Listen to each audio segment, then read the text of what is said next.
This Go ahead and conference will open it. now be recorded. I believe Interim City Administrator Word is going to go ahead and lead us into this.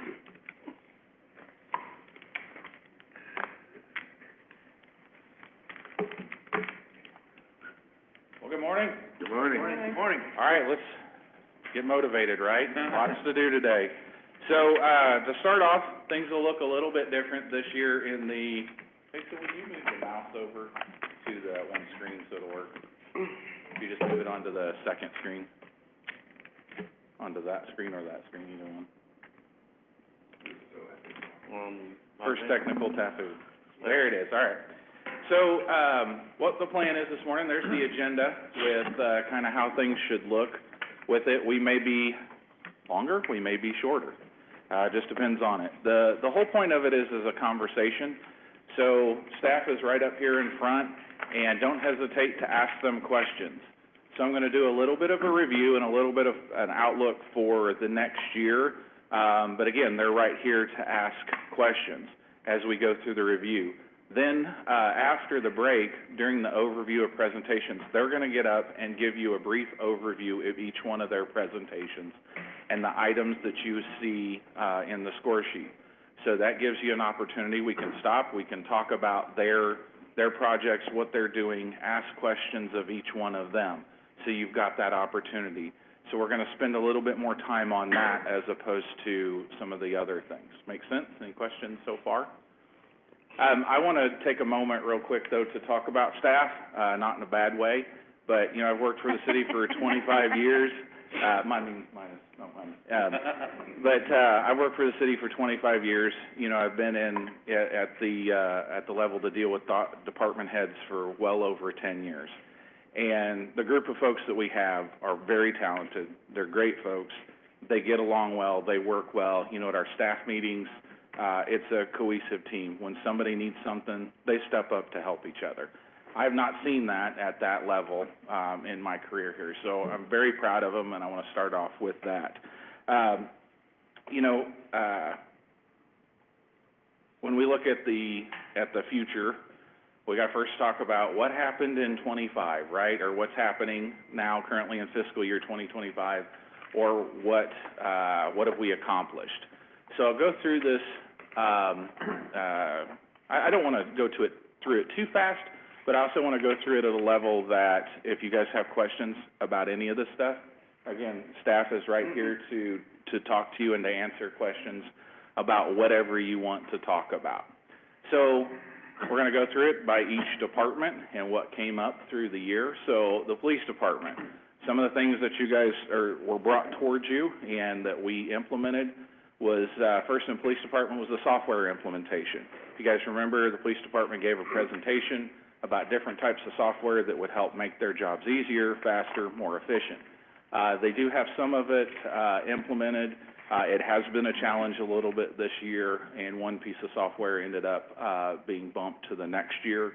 The license plate recognition, most of that is up and going. The neighborhood cameras have been a little bit of a challenge in getting all of those going. Right now, I think we're still trying to get power to a couple of them and two of them and get those going. The police car radios matching grant, if you guys remember, that was a pretty substantial grant that they had that paid for over half of to replace the remaining police car radios to get those in compliance and have dual band radio capabilities. On the fire department, they've got the aerial truck and the engine on order. If you remember, the aerial truck is the one that ended up, we had an opportunity to I guess in a sense, take over someone else's order that they had decided not to use, and that allowed us to end up being 2 years early with it.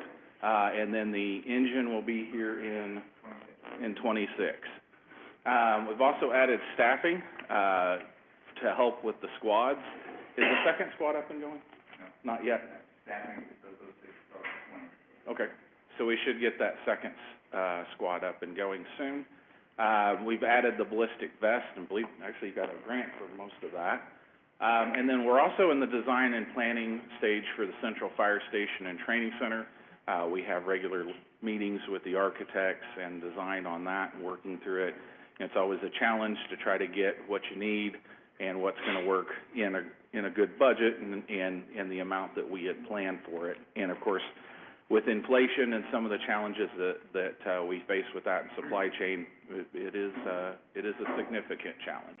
I have a question, man. Sure. Like on, police, okay, those four, is the top one, the one that they want the most? This is just the review of what was 2025 budget year. So, these are just an overall. So these aren't in order. When we get to each one of the presentations, yes, I'm sorry. Okay. Their presentations, I can go over that a little bit more, but when we get to their presentations, they will be in order. And then you'll also have the opportunity to talk to them about, what their ranking and what their order and their priority is with it as well.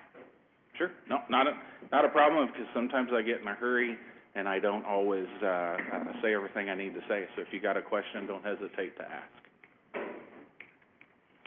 In community development, now community development, we've kind of encompassed a lot of different things, with this particular, bullet points. The downtown events continue to increase. We continue to see First Thursdays and a lot of great events. Everything seems to grow and continue to be successful, which is a great thing for our community. The 353 redevelopment, you know, we've talked about increasing the area, and we've had a little bit of a bump along the way that we're working through. Hopefully, we can finish out the year strong with that, and then the next fiscal year, we can do even more with that.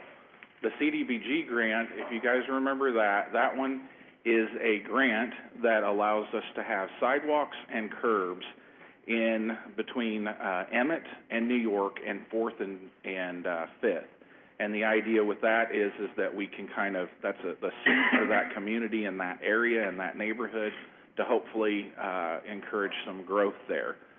It's a grant that's paying for all of it right now. What we're waiting on is an environmental to finish off that, and hopefully we will get that out to bid. That's one of those grants that's, again, try to revitalize our neighborhoods and put some money back into an area that needs it. There has actually, I've driven through that area recently, and just on its own with some of the improvements that we've made and other members have made, there's about 4 or 5 different new houses right there in that area. So hopefully we can build on that and continue to do that. And I also noticed some other folks were fixing up their houses. So that's a good example of what we hope can happen in neighborhoods as we make improvements. The North Central sidewalks, you guys have seen that just at the one of the last council meetings at the end of the year. This is the large project of in making a significant, probably one of the largest that I can ever think of, improvements to our sidewalks in the community. It is between basically Park and Ohio, north of the railroad tracks, and it's about 100 blocks of sidewalk, over $1.5 million worth of work. Now, some of that is in-kind match through us doing the work. So if you guys remember, that's the project that our crew will be taking out the sidewalks, and then the contract is for the contractors come in and put the sidewalks back in, set the grade and put those in. But we are helping the project by in-kind match through our work and our labor and our crews taking them out. Great to see that. That should be starting. You know, we want the contractor to start as soon as possible. Also, we're going to have to fight the weather a little bit, you know, with it being the time of year that it is with frozen ground, and I'm sure the snow and slop of the spring will slow us down a little bit. We hope that that's going to be full swing. Kind of with that point, we are going to see a lot of construction around Sedalia this summer. You know, we still have, I believe it's 5 or 6 different stormwater projects. Where's Liz at? Yeah, that's going to be going this summer along with that significant. Gentlemen in the back, please return to your seat. We're trying to conduct business here, and you are being disruptive. If you do not return to your seat, you will be removed.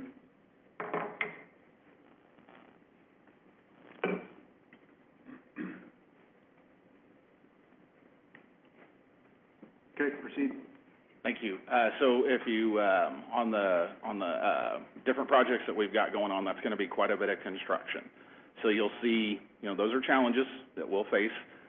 Could cause some There's some complaints, but the important thing is the ending, result of it.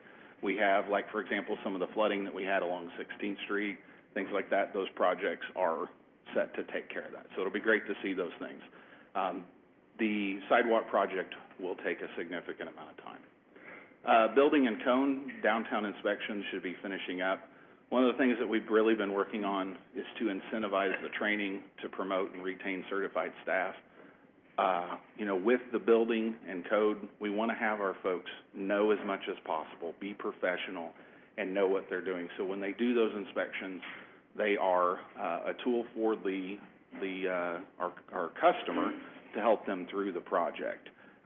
We've been able to recruit some great staff. We have a master plumber is one of them that's on staff now, and then one man that has over 40 years of experience in construction. So that's a lot of experience to bring to the group. It's a good tool for those folks to also help our newer folks learn how to do things.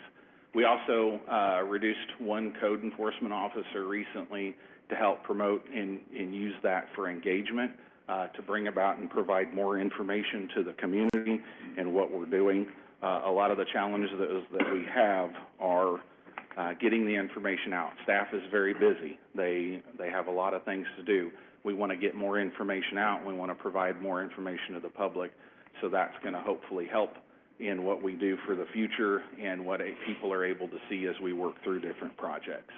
Hey, Matt, one other thing is we added, Bluebeam and have the ability now to exchange documents electronically, and I Yes. think that's a really significant. Yes, that is a good point.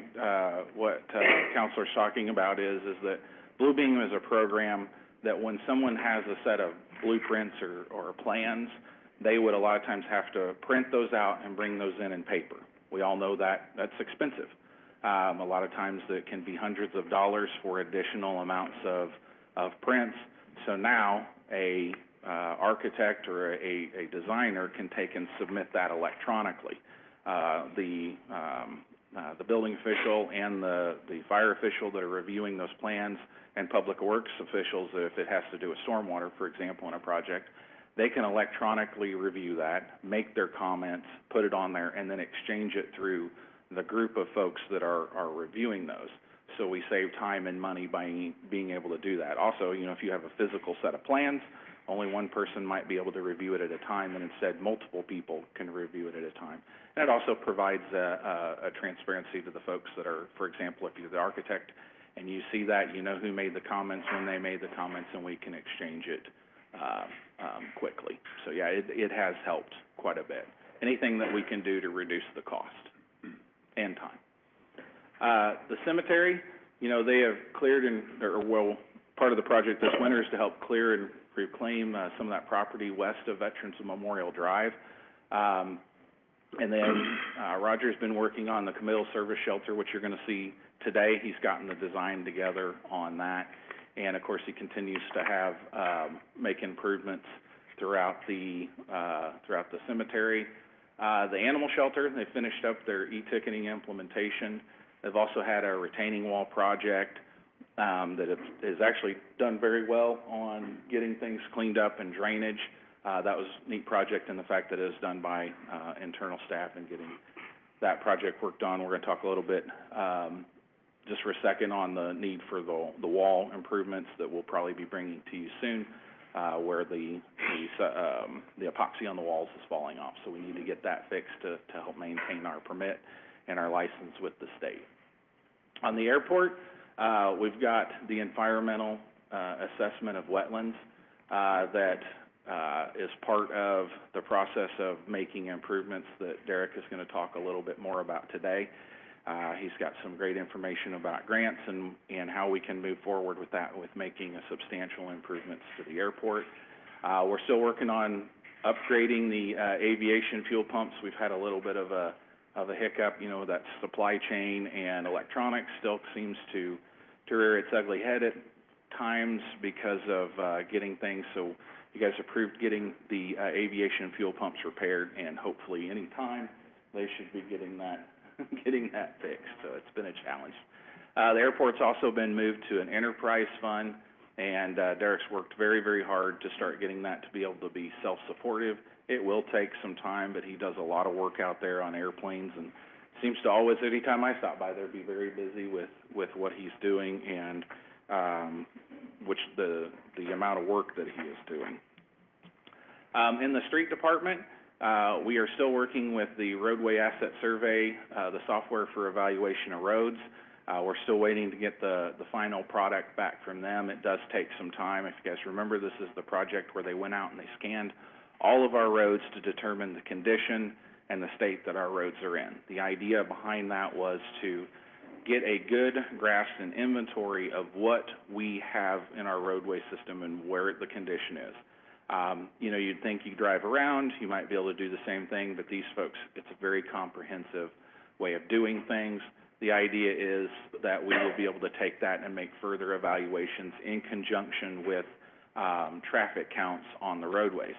Now, Justin has put together a list of roadways that we believe are in definite need, and we're going to talk more about that when we get to his section. But for now, since we haven't got all that information back, we'll look at it. But we will reevaluate once that survey comes in to see what the list we have today and how things are going. One of the important things is to look at it is about how much money we want to spend on it. The scanning is complete? They Yes, have the information, they just haven't compiled it and given it back to us yet? That's correct. Okay. That's Do they correct. have any estimate on where that data will be back to us? I've got a meeting with them, I believe it's next Wednesday, to try to get that back. It's supposed to be any time, so my goal is to try to have it back before our February work session. That's what I really want to try to do. Okay. I don't want to promise it, but that's my goal. Yeah. The snowplow and spreader replacement truck, if you guys remember that was in the budget for this current fiscal year, and it's been ordered. The cabin chassis is in. We're waiting for the blade and the spreader to be installed, and the actual dump bed. I'm sure it'll probably come in the day after the last snow, but we'll know that when snow is in, when that truck comes in. But in all seriousness, it's a definite need. We've had a lot of trouble this go around with snow with our equipment, and it's showing its age, so it'll be great to get a new truck out there for the reliability purposes. 30-second limit intersection interchange. There's been some challenges with that with some of the language that has been in the bill, so we're working through that. But we're very excited to get started with that project and get started with an engineer. If you guys remember, that is the project where MoDOT and our legislature with Brad Pollitt led quite a bit of that to get funding to redo that intersection, make it safer, make it flow better, and to work better for the community. It'll be a big impact on the south end of Sedalia. You know, there's been a lot of accidents there, injury accidents, and even a fatality there, so it'll be a vast improvement to the area. The sidewalk and curb repair that's there, a lot of that funding has been mixed in with the big, large project that I spoke about earlier, but the sidewalk crew has done an amazing job this year. They have covered a lot of sidewalk. I'm not exactly sure how much. Don't want to put Justin on the spot too much, but it's between a lot and a lot more. They have done a really good job. I've gone out several times and looked at their work, and it's amazing how fast they get it done. And then the street resurfacing projects we've done this year, if you guys remember, we have done pretty much everything that was funded, and then some more. If you guys remember, we added in Warren and Park during a council meeting in that discussion, and it's gone well. And we'll talk more about today about some other streets, like I mentioned earlier, and then maybe looking at some other processes, you know, and trying to find a way to spread our dollars as far as we possibly can, considering what we need to do. You know, it's difficult to take and mill and low overlay everything. We're going to have to start kind of diversifying that approach to stretch the dollar as far as we possibly can. On Parks and Recreation, Liberty Stadium remodel. I'm sure you guys are like me. You drive by there and smile every time you see that the stadium is making improvements. It is great to see that piece of history of our community, be improved, and what it's meaning to the community and how it's used. Also, we're in the process of designing the bowling alley and aquatics facility. It's much like the fire station and training headquarters, you know, with inflation and supply chain issues. You know, those are challenges to try to get those projects in on a budget and get what you want and what we planned. Also, as looking through the presentation, I think that the new train in Liberty Park is up and going, which is, you know, another great part of history of our community and our park system, and then new playgrounds at Liberty and Katy Park. In our utilities department, if you guys remember, that's would be considered water and wastewater combined together. So we're trying to improve, and we have made drastic improvements in our pre-treatment program. The reason I mention that is how it pairs with our water treatment, wastewater treatment. It is important to find the users that put a lot of extra things in their wastewater and work with those businesses and those manufacturing facilities specifically to treat it at that point. If we do that, then we can reduce the size and the amount of money that we spend on the entire plant. Basically what it is it's less expensive to go to the point of extra items or different types of chemicals or biological things that are put in the sewer at that facility and work with them about maybe screening it out or pre-treating it than it is trying to build a wastewater plant that encompasses all of it. I hope that makes sense in how I describe it. So we're working on making improvements with that pre-treatment program, and we have a person that goes and meets with a lot of the factories and works with them on that program. It's part of a requirement of our permit through the Department of Natural Resources, but it also, again, it's a new, I shouldn't say it's a new program, it's something that we've done. We're making improvements on it. She's very professional and works well with folks, and I've actually been able to meet a few times with some of them, and we're making good progress in that. Of course, we've been working on repairs and rehab to the central plant, the one on West Main Street. So this is separate from the large project that we're talking about. We're almost done with the repairs and the rehab of that. We've suffered from supply chain issues. I keep saying it. It's still an issue. We're waiting on an electrical box that we need to get that project finished up and get the blowers up and going. But that plant is operating much more efficiently than it did in the past, so we hope to continue that. We've also made quite a bit. I'm going to skip one bullet point to the significant repairs to all plants to improve reliability.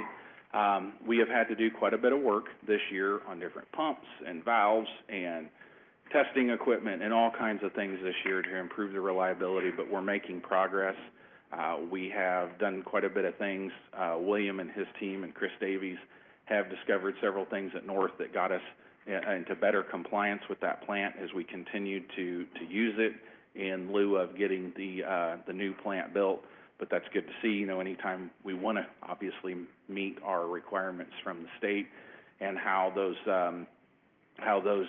plants discharge water, not only is it the responsible thing to do to keep the water clean going back out into creeks, but it's a requirement. We are in the design process of the new North wastewater treatment plant. Several of our staff have toured other plants to make sure that the technology that we look for this plant is something that we can manage, we can maintain, and is the most cost-effective technology for it, for us in our community. So, you know, I know it's not glamorous to think about how wastewater is treated, but it is very important to make sure that that process fits our community and fits our staff, because it's amazing how many zeros you can cut off of the project by making sure we have the right technology for our community. They've also been working to replacement of the antennas and the receiver, which are receivers for the water meters. If you guys remember too, from different things, those are used to when somebody's water meter reads, it goes through the antenna and it goes to your water bill. That's important because we want to give the best possible service to our customers. They've been working to replace 2,000 water meters. These are some of the, if I remember right, some of the original, water meters that were, put into place years ago when we started using an electronic version of reading meters. I've saved all this glamorous stuff here for the last, utilities, wastewater, sanitation. Sanitation, we've ended up having to replace all the trucks. So we are in a much better place, being able to pick up trash faster and more efficiently, minus when it snows and becomes icy. It still is difficult, but they powered through it this week and got it done. It did take extra time, and we did get stuck a few times, but they did get through it. It's definitely appreciated having those new trucks. It's kind of one of those things that you've had that item, that truck that's been hard to work with, hard to use, and now we've got a new truck, and you really, you realize how much better and how much more efficient it is every day when you use that better equipment. Also, there's the implementation of the rear scanner and tracking system. This is also something that we implemented this year. That is the truck is scanning the can to make sure that we've got the right can at the right address, but it's also making sure that we don't miss trash. It's human beings. Sometimes we don't always see things, we make mistakes, or we just miss things. Whatever the case may be, that helps us with it. It also helps us if someone doesn't have their trash out. We know that they didn't have their trash out, and so if we've missed something, we know the reason why, so that we can help build and improve that service. As we hopefully move towards a more use-based sanitation system, that the fees match how much someone uses, the system will become increasingly useful so that we can measure not the weight, but we make sure we know that that person is being billed for the right amount of cans and sizes that they have. So any questions on the review for the year? I got through that in 30 minutes. So. Do you have a estimated start date for the north side sidewalk replacement project? We're trying to get them to start in March, if I remember right? Yeah. We've said you can proceed at any time. I should say more appropriately, they are going to try to start in March. Very good. Any other questions, council? Did we get shot detection up and running this year? Yeah, if you want to cover it. Oh.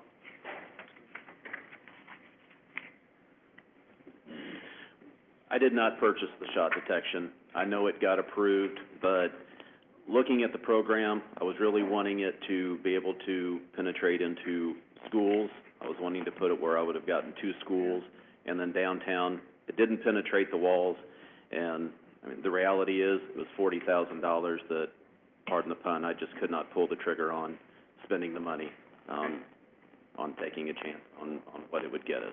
Looking back over the year, I'm kind of glad we didn't. I believe we had one incident that the shot detection probably would have picked up, but the shot detection wasn't vital in solving that incident. So I did not want to spend the money. Okay, that's good. Can we, is there, I would personally like to make, if there is a system that would penetrate the schools, I would support that. I agree. Maybe, I would too. maybe we can. And I did talk to them, and I let Todd Fraley know that they can do catered systems around schools as well. It's a lot less if the school wanted to invest in that. So, it would hit the parking lots and all the area around a school if they wanted that. But it doesn't penetrate, and I don't know of a system that does at this point. And if we did that, we'd include the Sacred Hearts and the Christian schools too, and Absolutely. they may have to help fund it, but we would Yes, sir. protect those kids. Okay. Raise that back up for you. Any other questions? That was a pretty good lead-in, wasn't it? Do what? I said that was a pretty good segue for Chief. Yeah. Okay, so, so we've kind of reviewed we have reviewed the fiscal year that we're currently at, fiscal year 25, and the accomplishments. That's not everything. That is really more of the highlights. and it really goes back to what we scored and we talked about in last year's planning session. So let's take a quick moment to look at the economic outlook for our fiscal year 2026. And so I've kind of highlighted a couple of bullet points as we go through this on some of the things that we typically look at to how we distinguish what we're going to plan for, everything from revenue to raises to even just in reserves in general. So the Federal Reserve reduced the federal rates by a quarter point just recently in December to 4.25%, 4.5%. This is their third consecutive cut. They've been cautious to approach future rate cuts due to persistent inflation concerns. As we've talked about already this morning, we continue to see a little bit of inflation. And then also they're looking at light of potential policy change from the incoming administration. Some of the other things we look at is the labor market shifts. We were at the point where the jobs to job seekers ratios was over 2.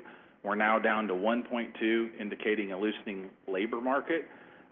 This trend may lead to slower wage growth, potentially impacting local revenues from payroll taxes and consumer spending. We are still seeing, though, in the law enforcement continues to experience severe shortages of qualified candidates compared to other sectors. We haven't seen the leveling out or the wage decreases in law enforcement. Instead, we're continuing to see the increases and the competition while law enforcement tries to attract and retain talent amidst ongoing recruiting challenges. Chief Woolery will talk a little bit about that more in his presentation. There was a report that came out from Stifel yesterday, a little bit more on jobs and the market. Their December jobs report paints a picture of a resilient labor market with non-farm payrolls surging by 256,000, well above expectations and marking a 9-month high. The unemployment rate dipped to 4.1%, reflecting strong job growth in sectors like education, health, retail, though manufacturing did experience a 13,000 job decline.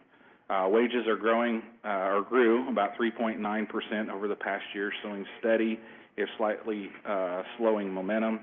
However, our consumer sentiment declined at the start of the year, which is signaling caution about the future despite the positive labor market trends.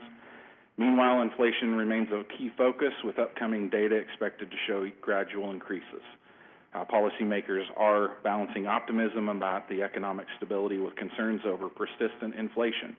Of course, this may shape decisions on interest rates moving forward. That's a brief synopsis of what that report showed.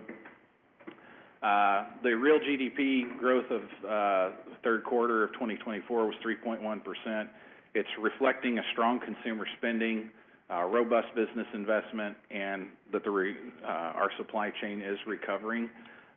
There are some times that we do order things and we get them in a normal amount of time, which is a win. This momentum can help drive job creation in our community, allowing us to focus on attracting and retaining businesses as well as supporting small enterprises. Obviously, one of our goals is to keep our businesses and keep growing our businesses and bring in new businesses. Consumer spending and debt. One of the things that we want to be cautious about is that the spending still remains strong, but they're showing in their reports and their analysis is increased reliance on savings and credit highlights potential vulnerabilities. We want to consider these implications for housing markets and consumer spending. We've seen in the past where things like this, when folks rely too much on credit, and if there is a downturn in the economy, that can just snowball. Our supply chain challenge, got to mention it because it still persists. It's potentially affecting the cost and timeline of our projects. With us looking at building a new sewer plant, obviously there's a lot of different supplies and labor within it, but supplies that are involved in it. We have a current example of it being a struggle with us with the central plant and just electric box holding up the finishing the project. Part of our process of helping to combat that, for example, in the sewer plant project is using the design-build process so that we can get things rolling as quick as possible and order those parts and pieces as far ahead of time as possible so that we aren't just sitting around, that we don't have contractors in our construction crews waiting for parts and just waiting and slowing down the project, which we all know that costs us time and money. The Missouri growth trends, the national retail sales growth has remained steady to slightly lower. Missouri has experienced a decline in overall state sales tax growth. Although Missouri is seeing a slowdown in overall growth, Sedalia continues to be better positioned for sustained and equitable revenue growth in 2025. We are outperforming a lot of the communities, which goes into our vision of fiscal year 26. We are outperforming a lot of the communities around us and the state. We are fortunate to experience this growth that is outpacing the other regions around us. It does highlight our strength and resilience of our local economy. We experience a lot of negative retail leakage. We've got more people coming here to shop than going out. We've got more people coming here to work than going out. So that's very positive momentum that underscores the importance of closely monitoring these key economic indicators and remaining adaptable in our fiscal strategies to sustain this progress.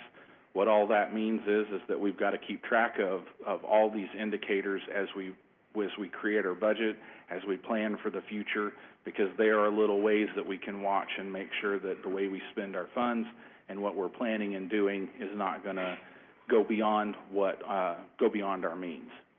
While our growth trajectory is encouraging, it's essential to remain cautiously optimistic. I'm not a gambling man. I don't necessarily like to. I like to stay cautious and somewhat conservative with things. Our economic conditions can change rapidly, and prudent planning is vital to ensure we are prepared to navigate any potential challenges. As we plan for fiscal year 2026, we want to continue to ensure that we have our reserves and that they remain there as a safeguard if there is an economic downturn. Our reserves have helped us through some of these struggles in the past. Probably the closest example is 2020, when in a lot of communities sales tax revenue dropped. Now ours, we didn't experience those drops like other communities did, but because of our reserves, we can make sure that we can make payroll, we can keep our employees working and that sort of thing.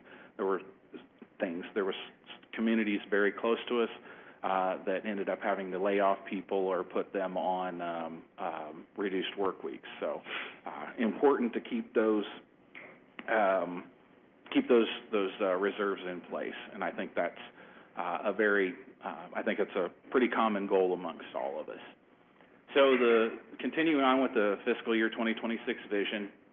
So when kind of getting towards the end of this presentation, I only got about a couple hours left.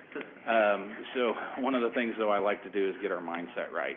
As we look at planning and making the decisions, it's kind of like getting ready for a workout, or it's kind of like getting ready for a training. In this situation, we're getting ready to make some pretty serious decisions. So when we do that, I like to think about kind of the philosophy and the ideas behind what we have to look at and the seriousness of what we are doing. So each community faces challenges, right? Ours isn't an exception. These challenges test us. They push us, and they present opportunities for growth. It's easy to focus on differences. It's easy to focus on the hard part. It's easy to focus on what is difficult. But instead, let's shift that focus to what unites us, which is our shared potential to overcome, improve, and build something remarkable together. Let's not see these hurdles as roadblocks, but gateways to new opportunities. You have a very, very talented staff setting out here that feels strongly in what they do. They don't come to work every day because of money or those types of things. They come to work because this is what they want to do. This is their life's work, and this is the challenges that they have, and they're here to support you and the cause, and they believe in it. So beyond every challenge lies growth to grow stronger, more innovative, and more connected as a community. They are very innovative. They will figure things out, and they learn to do, adapt and overcome, if you will. But progress requires a lot of effort, perseverance, and a willingness to embrace lessons adversity brings. True growth comes when we face challenges with courage and determination. It is never easy to do something hard, right? Together we have strength and resources to turn difficulties into meaningful progress. By harnessing our collective talents, not only with council, the mayor and administration, but our staff, we can achieve great things for our community. As we move forward, let's keep the ideas in mind that let us guide the important work we do together as a community. So I'm going to show a video here, and it's by Admiral William McRaven. He's now retired U.S. Navy SEAL. He was a 4-star admiral who served in the Navy for 37 years. He had 7 different command level positions. One of them was his most famous is he was the commander in charge of the SEALs that took out bin Laden. So he's the kind of guy that through his career and through what he has done, he's the kind of guy you kind of want to be around, and when he speaks, you want to listen to what he says. What he's talking about here is the power of hope, the ability to change the world. Granted, we're not talking today about changing the world, but we're talking about changing our little corner of the world, our little part, and hopefully we can set an example with that. He is a Texan, like the University of Texas, so for an OU diehard guy, this is a little hard for me, but I still, in all seriousness, I still like to listen to it. So it's just a little 5-6 minute video. Jason, would you be able to push play for me? If you want to change the world, start off by making your bed. If you make your bed every morning, you will have accomplished the first task of the day. It will give you a small sense of pride, and it will encourage you to do another task, another, and another. And by the end of the day, that one task completed will have turned into many tasks completed. Making your bed will also reinforce the fact that the little things in life matter. If you can't do the little things right, you'll never be able to do the big things right. And if by chance you have a miserable day, you will come home to a bed that is made, that you made. And a made bed gives you encouragement that tomorrow will be better. To pass SEAL training, there are a series of long swims that must be completed. One is the night swim. Before the swim, the instructors joyfully brief the students on all the species of sharks that inhabit the waters off San Clemente. They assure you, however, that no student has ever been eaten by a shark, at least not that they can remember. But you are also taught that if a shark begins to circle your position, stand your ground. Do not swim away. Do not act afraid. And if the shark, hungry for a midnight snack, darts towards you, then summons up all your strength and punch him in the snout, and he will turn and swim away. There are a lot of sharks in the world. If you hope to complete the swim, you will have to deal with them. So if you want to change the world, don't back down from the sharks. Over a few weeks of difficult training, my SEAL class, which started with 150 men, was down to just 42. There were now 6 boat crews of 7 men each. I was in the boat with the tall guys, but the best boat crew we had was made up of little guys, the Munchkin crew, we called them. No one was over 5'5". The Munchkin boat crew had 1 American Indian, 1 African American, 1 Polish American, 1 Greek American, 1 Italian American, and 2 tough kids from the Midwest. They out-paddled, outran, and outswam all the other boat crews. The big men in the other boat crews would always make good-natured fun of the tiny little flippers the Munchkins put on their tiny little feet prior to every swim.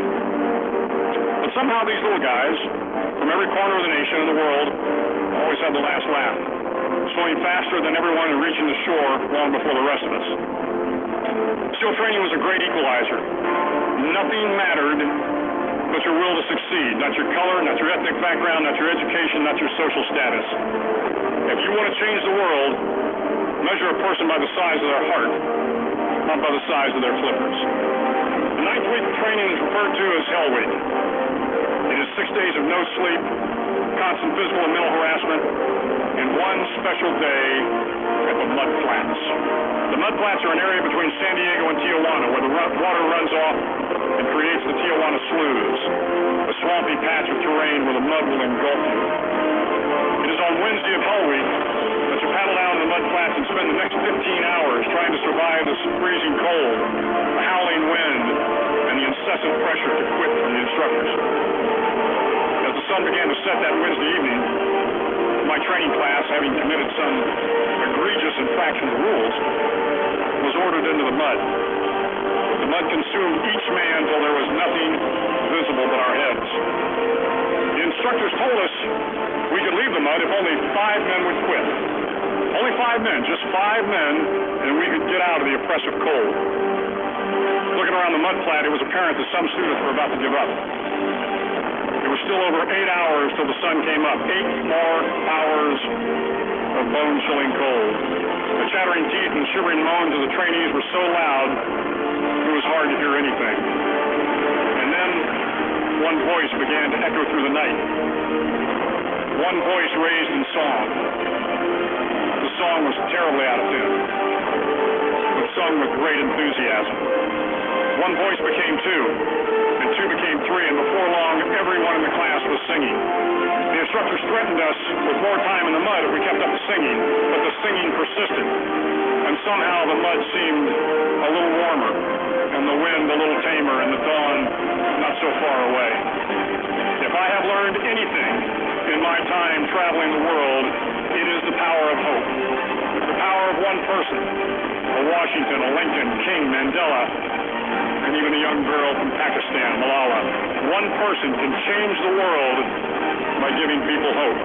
So if you want to change the world, start each day with a task completed. Find someone to help you through life. Respect everyone.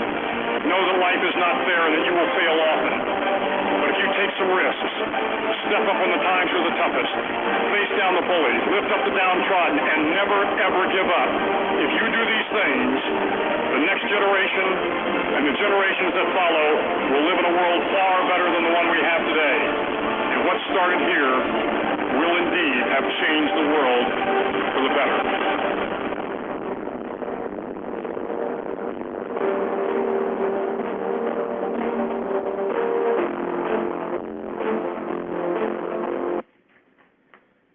So you think, well, what does a Navy SEAL have to do with what we're doing this morning, right? But the amount of courage, the determination, what it takes to get through and become a Navy SEAL, we can learn things from that. We can take and build upon that of what we have to do today. Thank goodness we don't have to go out into the mud flats and hang out for a huge amount of times and go through the tremendous challenges that they have. But it kind of puts life in perspective to me, kind of gets me in that mindset of where do we go from here and what do we do and what do we need to think about today as we face the challenges that we have. Each of us have been entrusted with a responsibility not just handle the task of today, but to leave behind something greater for tomorrow. Every action we take, no matter how small, contributes to the legacy we're building together. When we show up with a purpose, we inspire others to believe in possibilities for our community. It's our way of changing the world, right? Think about the ripple effects of your efforts, and this, I say this as much for everybody in this room as for myself, as I try to motivate myself every day. The decisions made in this room and the work done every day by staff have a profound impact, not only on the lives of those who we serve, but on future generations. We look at projects on a regular basis, and when we discuss them and we talk about them, one of the things we say is, let's not screw this up for the next person. Let's make sure that the next person doesn't come in and say, why'd they do that this way? And instead they say, they set us up for success. What we do matters, and the way we do it matters even more. Every one of us has the power to lead from where we are, whether we're solving a problem behind the scenes or guiding a policy decision. We are shaping the success of this community. And our leadership isn't about titles. I've had a lot of titles in my life, and probably one of the best things that I still remember is wearing a silver badge and just going out there and helping everybody every day, and that having that title of how it helps shape the community. It's about taking ownership, staying committed, and bringing out the best in yourself and others, being that positive example and doing great things. So as we move forward, let's remember that our strength is in our unity. Us as a group, us as a community. Challenges will come, they always do, and they are difficult, but when we work together, guided by mutual respect and a shared vision, we can face anything. We can face these challenges. We can look at today's budget and know where we need to go and guide the community through it. We don't succeed because we avoid adversity. Adversity is what makes us stronger, and we succeed because we face it head on together and come out stronger on the other side. Today is another chance to rise to the occasion, to embrace small actions that lead to big changes, and to reaffirm our commitment to serving this community with integrity, dedication, and passion. Let's not just make the progress, let's set an example of what leadership, collaboration, and purpose can achieve. The future we create starts with what we choose to do today. If we want to change the world, we start by making a difference in our community, one action and one example at a time. Back in 2020, in the following time, we'd experienced quite a bit in law enforcement with different things that happened around the country and this community, and just with the challenges of COVID. And one of the things that I kept saying is stay the course, stay the course, stay the course. And I even wrote something for one of our banquets, and I talked about how, sailors, I thought about it one day, I thought sailors would go across the ocean hundreds of years ago, long before GPS. My staff has heard me say this many times. They go across the ocean, though, without GPS, without any kind of fancy instrumentation. I mean, think about trying to get to anywhere in Kansas City without a GPS. And these folks were getting in a boat and going across the ocean with little to nothing. And as they would reach the shores, and as those things and as the waves would crash against them, try to throw them off course, they had to stay the course. They had to keep going that direction, no matter what the challenges, the supply chain issues, the different challenges that we see with funding and all, and just negativeness of this world. All those things try to blow us off course. But if we stay the course, one day when the horizon comes up and the sun comes up and we see land ahead, we know that we've stayed the course and we have reached the challenges and that we have solved the problems and we have made it somewhere. And we have changed our little corner of the world. So, hopefully that gets everybody in the right mindset and the thought process and gets us ready for a little bit of a break. I'm a little bit ahead of schedule, but if we want to take about 15 minutes, there's some stuff there in the Public Works conference room for staff and council, and then we'll reconvene and the department heads will come back with their presentations. All right. Thank you. We'll go ahead and move to a 15-minute recess.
So,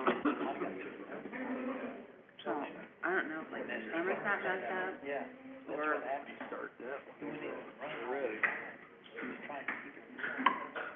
I'm surprised it. God, I hope not, don't do that.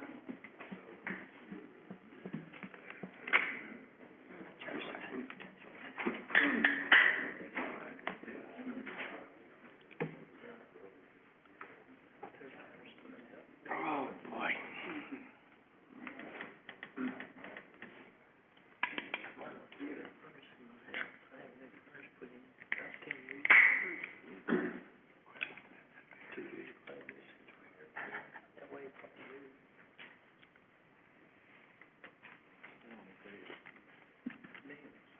Oh, I hate them bad, they're awful.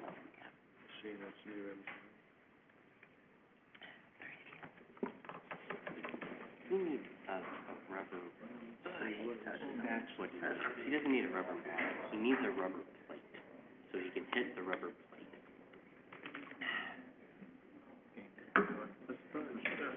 Nice big sponge. He's about to hit it again.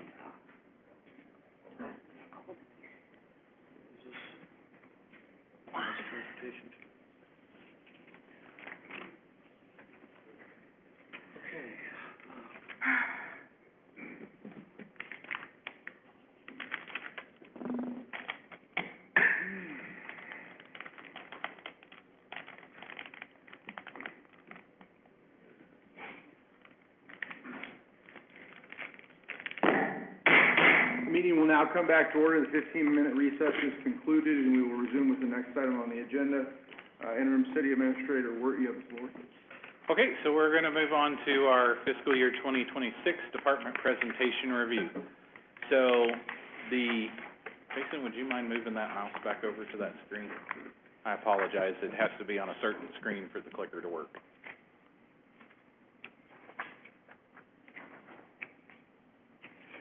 On that center one. Right there.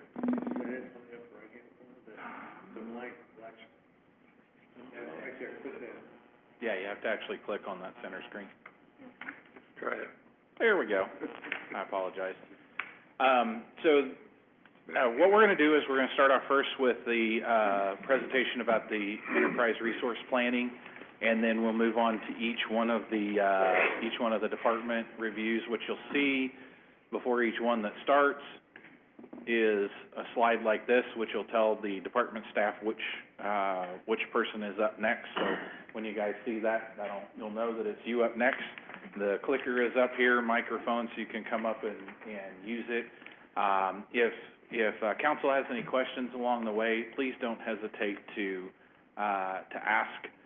This is, again, meant to be more conversational and have a conversation about what questions you have about the projects, and as we go over the presentations. Finance Director Jessica Pyle is gonna give the presentation about the resource planning system. You'll hear it referred to as ERP. It's a software system that includes all the tools and processes required to efficiently manage municipal operations, human resources, public works, budgeting, finance, community services, and more. We look at just talk a little bit about what we have now. We have Springbrook. It doesn't do very many of these things at all. So, and then she'll go over what it does do. So, if you have any questions, please don't hesitate to ask. I'll turn over the floor to Ms. Pyle. Thank you. Yes, so I will refer to this as the ERP system.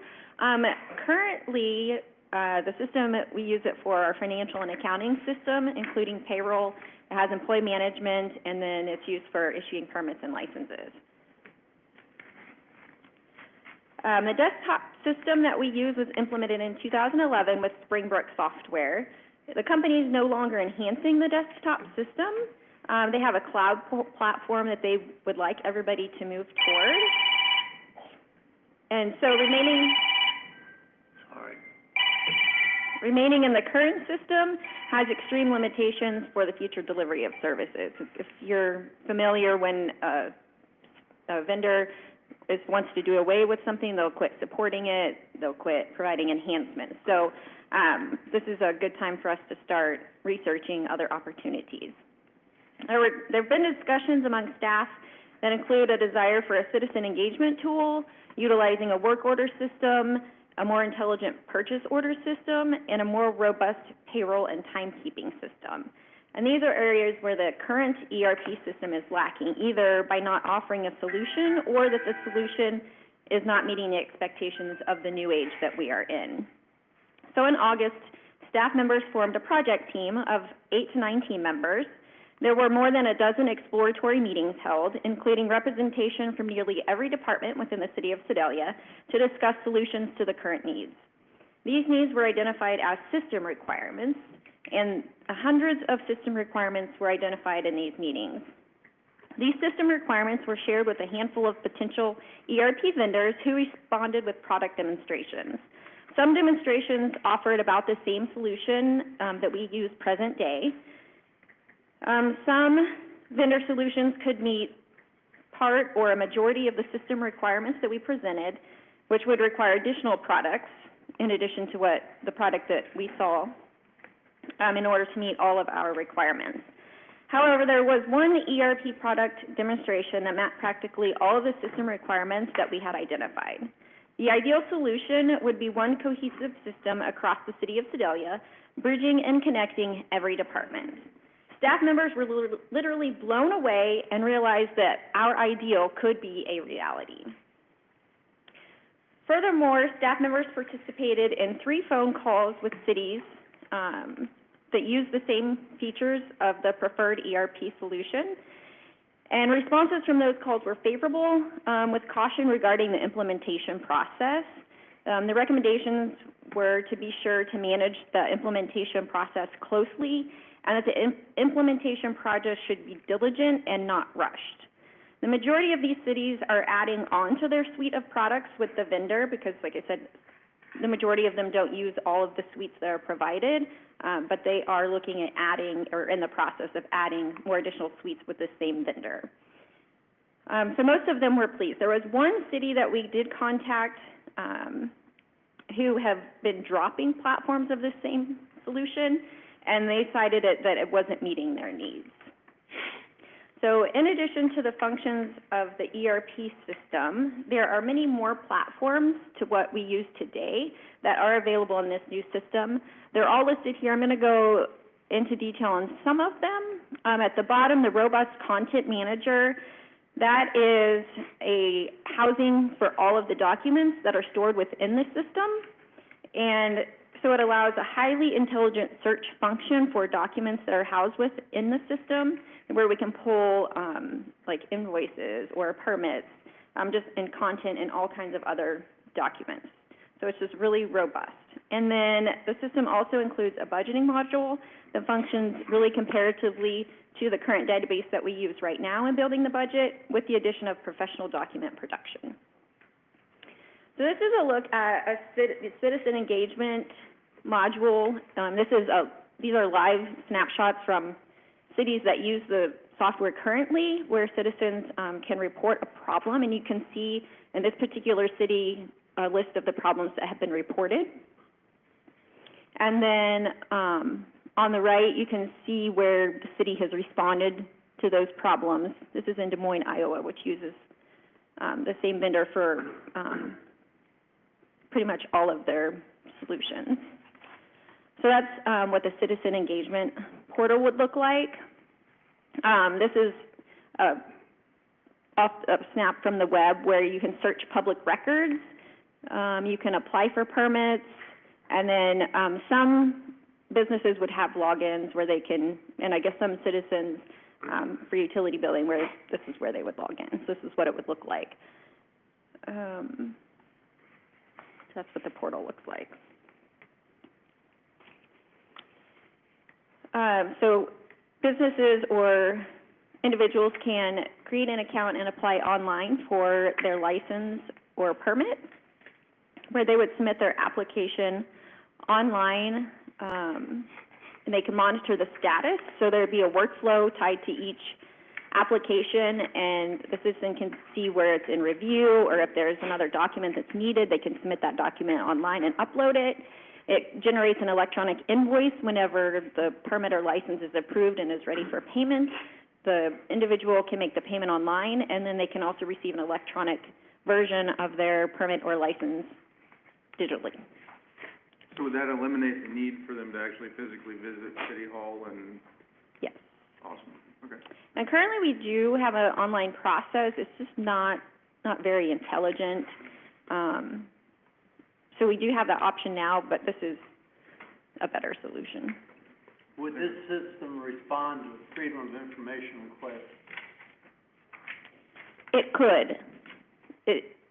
So we can put limitations on what information is available. It could, depending on how much we want to use it. Well, it said documents and stuff. Mm-hmm. Wonder if that included. Yes.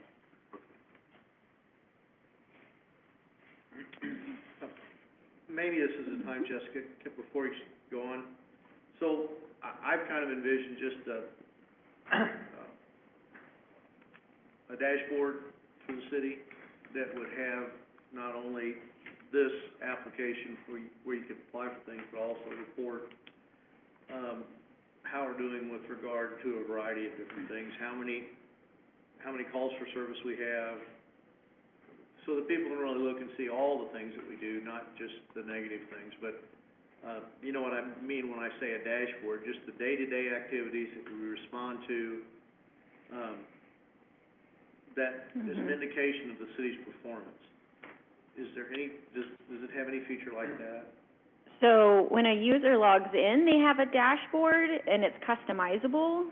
So, I mean, that's something that we would be able to view. I'm not a technical person. I don't know how that would be able to be pushed to, like, the website. But the information would be there where it could possibly tie and make, you know, report that information. Okay, yeah, I think if it did have that precisely, you would have said, yeah, it's got it. But that, it's still gonna move us towards that direction or help us, I think. Mm-hmm. Thank you.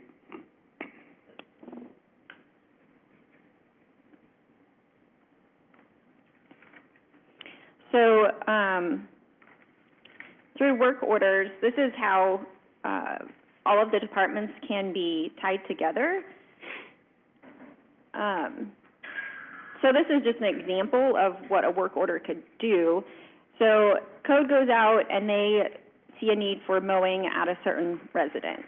So they would submit a work order for the mow crew to go out and mow. So from that, the mow crew can schedule the mowing. They can show that they completed the mowing. And this is a flow online. So they're just going in and reporting it's done, and then it flows to code, where code could either auto-generate an invoice or send a request to finance to generate an invoice, and then it can be available and pushed out to the resident to pay the invoice, and then code along that can review and see that the notification has been sent, that it's been paid, and it probably eliminates 10 emails is what the process would be now, and 3 or 4 different spreadsheets. And this is just a workflow within the system that allows communication across departments and workflows. So that's one example of how the software can create efficiencies in connection and communication within the city of Sedalia. Are those work orders trackable? Yes.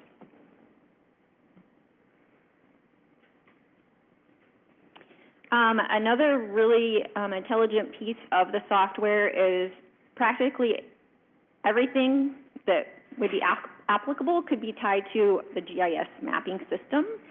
This is an example of a real live online from one of the cities that uses a current vendor, where you can just put in an address of the city, and it gives you the parcel number, who owns it, and then whatever information we want to push out with that. So it could be any current or past permits. It could be any current or past licenses. If we wanted to share code violations, we could. Internally, there are certain staff members that we would be able to see from that map what, violations. And the whole system is interconnected, and it's just amazing the amount of information that is available. From an address, you can let's see, I guess this is an example on the right of like what is all going on at this address and, you know, if you can apply for certain permits. So at this address, you could apply for an administration waiver, or a temporary zoning exception. So if you click the apply button, then you get the certain applications that are tied to that, and we would have to work with the company to build all of it, but it would be an application specific to whatever they're requesting.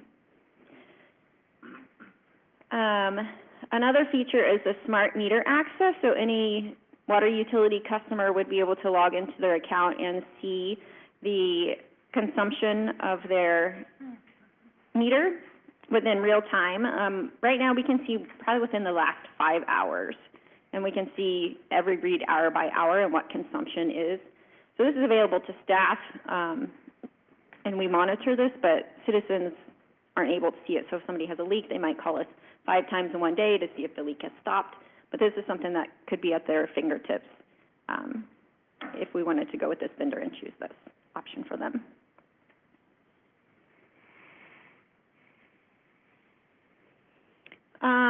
A new feature would be human resource applicant tracking and timekeeping, and this kind of just really elevates the city of Sedalia and our professionalism and, you know, efficiency and what can be available to us. The improved communication with applicants, it provides a scheduling assistant for interviews or meetings or first days or any kind of other testing or anything that needs to be done along the hiring process. And then from the hiring process, it's seamless to onboarding them within our own employee management system. And for timekeeping, just the options are almost endless. Of course, we have to build them in, but there's multiple timekeeping options where we can differentiate by department. In our meetings, there were some departments that had specific needs as far as time tracking, and so this solution just provides all of that. And it can be really smart, so we can write it to track, you know, if somebody clocks in between this time and this time, then it's automatically overnight pay. Whereas right now, the person entering their time has to decide, oh, this is overnight pay, and I have to. So it can be really intelligent as far as how well we build a system. And then there are more options for supervisors to be able to manage the timekeeping throughout the pay period. So it'll help, you know, keep errors at bay, and whenever it's actually time to process payroll, then it will help with that. Any questions with that? So it's quite an investment. The current software that we're using, like I said, we've been using since 2011, so we're in about year 14. So about 15 years is where we're at with the current software.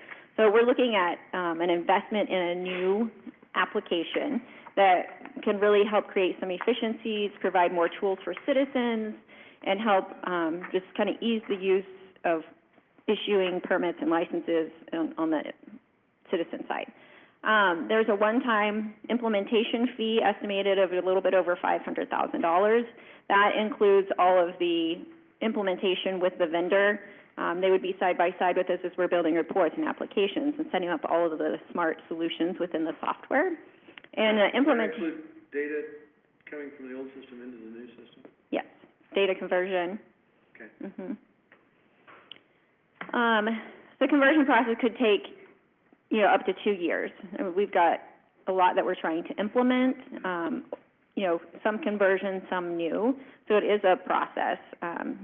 So it would take likely over 12 months up to 2 years, maybe 3, just depending on what that looks like for the vendor and for the city of Sedalia. And then a recurring annual investment is about $225,000 per year. So that's about the cost that we're looking at for this solution. Did they provide, the other cities provide any specific examples of implementation pitfalls? I don't know how specific you want to say. It was more, you know, they said it was going to take this long, but it took longer. I don't recall. I'd have to reference my notes if they gave any specific examples. but that was, I mean, in general, it was, sometimes they'd like to move faster, but that may not always be the reality. Do we know how user-friendly it would be to the public? I mean, for us to put it out there, but then for the public itself to be able to go in there and step by step pull some of this information out? I would say if somebody can use the internet, then they can use this product. I mean, just like, you know, from the screenshots, I mean, that looks like you're browsing on the internet. And I mean, that's a lot of the feel of it.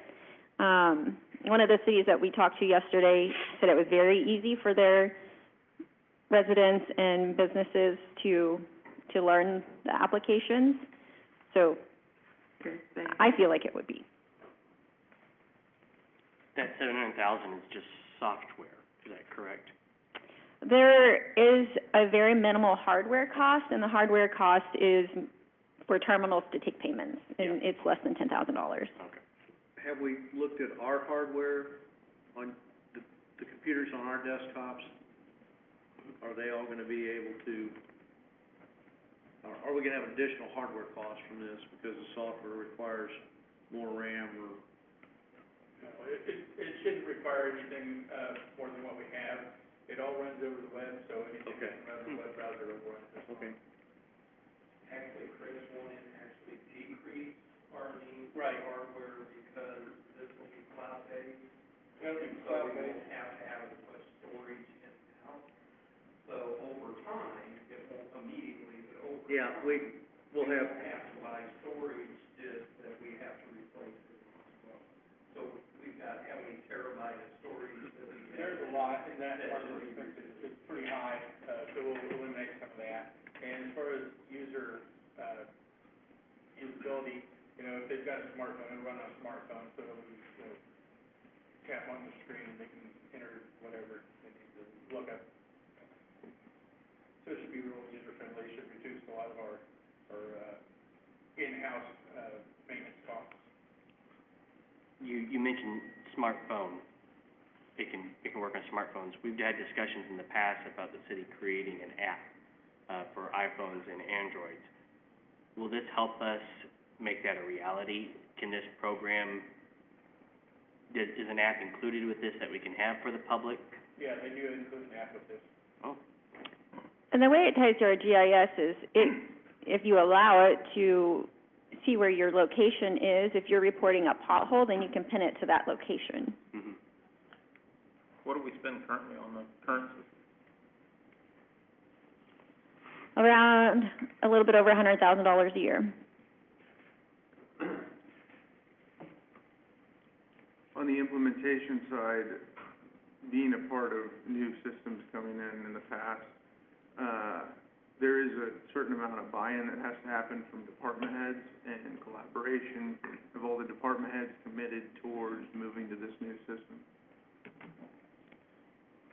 I don't know if they've been asked specifically, but I would say by the participation in our exploratory meetings and developing the system requirements, that the department heads are committed. Okay. Yeah, I'm seeing a lot of nodding heads, so. Yeah. yeah, but he's always nodding his head. Payroll system alone. Yeah. Payroll system alone. But not all that is, like the payroll, that wouldn't be available to the public. You know, you wouldn't want somebody going in there and seeing what you make a year and how much taxes you pay and. Correct. Right, okay. Is there a reason that why it wasn't on the ranking sheet? Or Oh, it we is, just- it's under, Am I what did I overlook it? yeah, it's, Oh, I think there under it is. capital Sorry, I improvement. was on the wrong, okay. Oh, because I was looking for 700 or something else. That's what I wrote there. Okay. Council have any other questions? Was that what the question was? Where is it on this? Yeah, it's on that.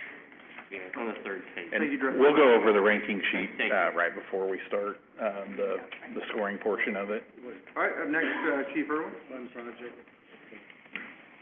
Okay, okay. And I don't mean to hijack Director Piles, but the payroll system on it, it is for the fire department, and I won't speak for the police department, but with our alternating schedules and days off and how it falls in, Payroll Mondays are miserable for the fire department. I won't speak for the police department. By having days and time and titles and all of the people working out of class and all of that, it is very difficult with our current service. So, we want it. So, I want to thank Mr. Wirt, for, doing some of the stuff that he did for what we've done in the past, and then bringing up what our priorities are for this year. As the fire chief, I kind of look at my job as to see where we are going to be in the next 5 years, not necessarily for next year. So a lot of our priorities are adding staff. I started working for the Sedalia Fire Department in 1997. And in 1997, we had 41 members of the fire department. It is currently 2025, and we have 44 members of the fire department. 43. With the 6 that we're adding brings us to 49. So in 27 years, we've added basically 8 positions.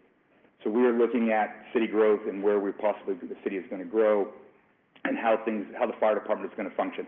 There are a number of things that we've had issues over the last months that having additional staff would have been able to help with. So what we're looking at, and our top priorities are adding personnel. The first one is adding 3 additional shift personnel. This would allow my battalion chief to basically come off the truck and be more administrative. They would run in a truck that they could respond to medical calls on the other side of town, where they're not bringing the ladder truck and they're leaving a truck in service on the west side of town. We would like to also do that so that, we are looking at growth in the city. And if the city does have a growth boom, those personnel can then be added into splitting trucks and adding additional companies, other places in the city that we may need them. You've seen the training and preparedness officer. This is, I believe, the 2nd or 3rd year that we've tried to bring this up. With 13,000 plus hours of training that we are required for, my deputy chief tries to keep track of all of that and making sure that it's all done, and that takes him away from jobs and responsibilities of looking at the day-to-day operations of the fire department. So by adding that training and preparedness officer, he would be taking care, or she would be taking care of the daily operations of our training and programs. Also would be a preparedness officer. They would be working at making long-term plans for downtown buildings and fires, and much like our pre-planning, but actually writing out specific plans that if we have a tornado or we have a large fire or we have something that happens in California and all of those kind of things, where we have a kind of a plan that we can go back off of. Our last employee that we're looking at is a mechanic. Our fleet maintenance does their best for what they can do for the city of Sedalia. I am not here to say anything bad about our fleet maintenance, but we need somebody that can take care of the daily operations of, fixing taillights, fixing headlights, changing the oil on our fire trucks. Fleet maintenance is always busy, and I get it. They have a lot of things going on with trash trucks and plow trucks and other city vehicles that are down, but we do have a brand-new fire truck that has yet to have its oil changed. We can't seem to get it in to get an oil changed on it. My fear is that at some point that something's going to happen to that truck, and we've voided our warranty because of preventative maintenance. So we would like to add a mechanic to our staff. The top 4, the first 4 really are my big 4. Everything else, our Opticon system, we've discussed this, you've seen it. Our times getting across town are increasing. If you've been in town on a Friday or Saturday, the traffic in town is significant. The Opticon system works not only for the fire department, but it would also be deployed for the police department as well. And what this is it's putting a sensor on the fire trucks and police vehicles, that when we approach a stoplight inside the city, it gives us the green light. It allows our fire trucks or our police vehicles to move through a green light and keeps all the other intersections stopped. This would have been very handy here 2 days ago. We had a report of a multifamily fire over here off of 3rd Street. When we were coming through, Broadway Limit was backed up in all 4 directions, and 3 apparatus and 2 staff vehicles had to take oncoming traffic because we couldn't push those vehicles into the intersections. Because if we push a vehicle into the intersection and they have an accident, we are liable for that. So this would allow us to have the green lights to go through intersections and traverse the city more safely. It is a $300,000 for 10 years. Basically, it's an upfront. You pay this, and for 10 years, they have the maintenance, they have the upgrades. it was even sold to us is that if somebody, crashes into one of the silver boxes that runs the stoplights and it destroys the equipment, our equipment that's in there, they come in and replace that. It is no cost to us for the 10 years. As we were discussing, they have different price points. They have a 3 and 5 year, but from 3 years to 10 years is about $70,000, and it just didn't seem like we wanted to. We were money ahead to go with the 10 years versus doing it 3 years and having to take the price increase for the next 3 years. So, which is why we went for the 10-year option. Any questions? Do what? What about upgrades? In that 10-year period, all upgrades are by the company, by Opticon. So we don't have to spend enough. The only cost that we would incur, in that 10 years would be if we moved the system from one fire truck to another fire truck. So, or one police vehicle to another police vehicle. We would incur that cost, and it's about $2,000 per vehicle to move that system to another vehicle. TCC Opticon has basically said that when they come in to put those equipment in the trucks, they will allow our personnel to see how they're doing it, explain how it's done, so we don't necessarily have to have them come back and do it. We can take it out and put it in the newer vehicle so we can avoid that cost. Because the system, the sensors or the transmitters are ours, so we would just move them from one truck to another.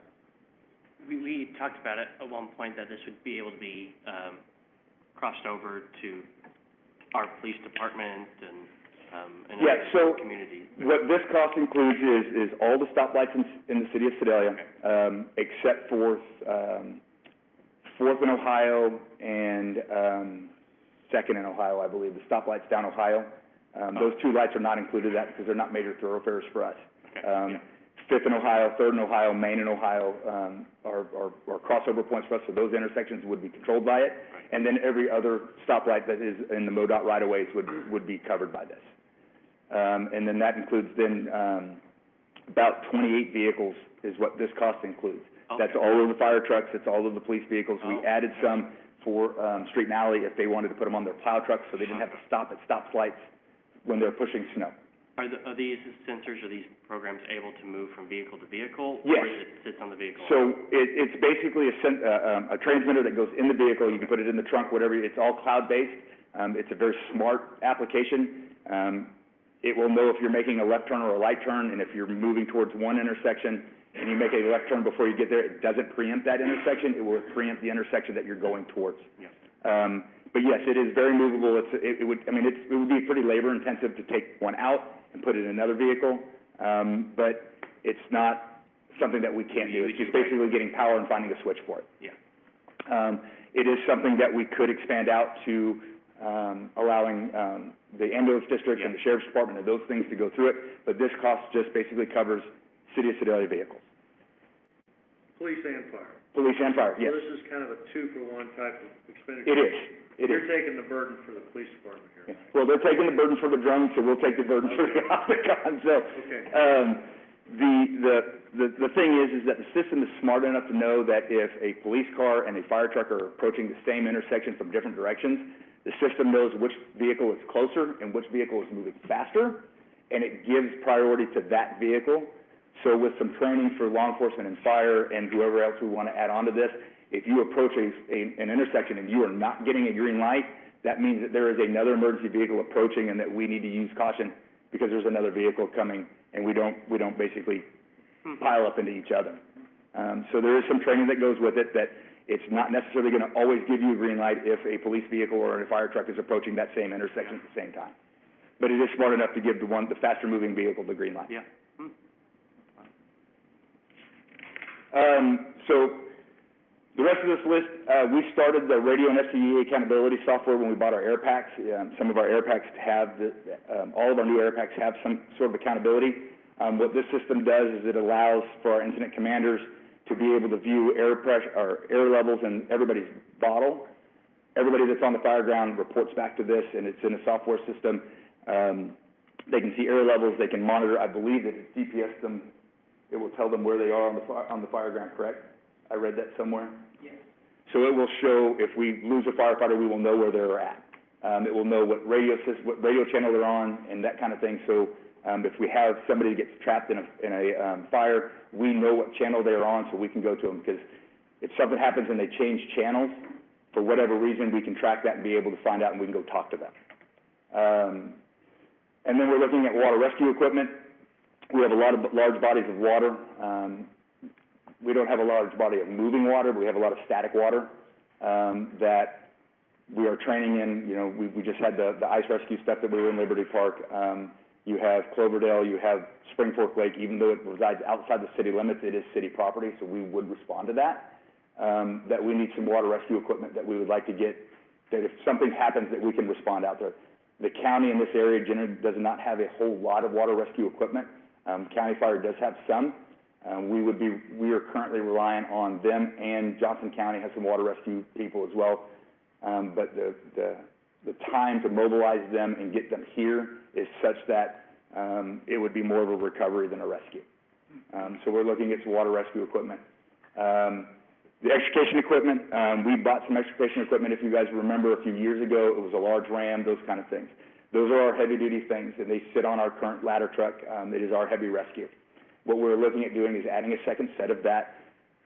As many of you may or not know, how the city is broke down into our two districts. So East Sedalia Central Fire Station runs everything east of Grand, and then the Central Fire Station runs everything west of Grand. There's little offshoots and all that. So if we have a motor vehicle accident on the east side of town, the engine and the squad on this side of town responds to that, as well as the ladder truck, because they're bringing in the heavy set of rescue equipment.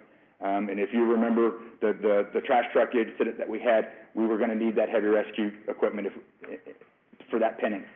What this does is it puts a set of heavy rescue equipment on both sides of town, so that we don't have to send that ladder truck across, and we don't basically put a majority of our crews on one side of town or the other. It just helps us basically be more productive and more efficient, if you will. You will see the medical UTV again. We've asked for this for a number of years. It's been low priority. It is down on our priority list. We have a number of inaccessible areas that we can get to by fire trucks. With the Katy Trail, with Cloverdale, if we have to go out on a rescue out at Spring Fork, getting to somebody that's hurt on a trail or something down there would be difficult. This would allow us to do that. The drone program is in there. I'm going to let the police department speak more to that, because they have the bigger number of the two. This is the reoccurring every year. They have the implementation and the startup costs and all of theirs. So our brush truck is a priority for us, but it is not as high of a priority, because we do have a serviceable unit. But that truck is 21 years old. It is a Ford F-150 pickup truck with a skid unit in it.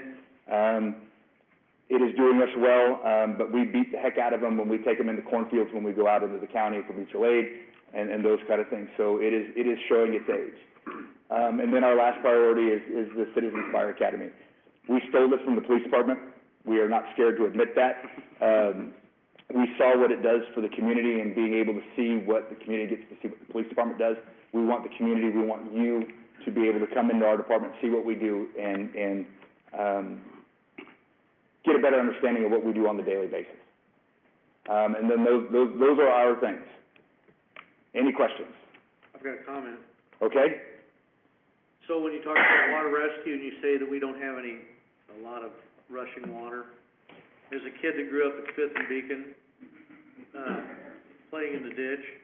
You could very well have some rushing water issues, and probably it's the same equipment to a large degree anyway, but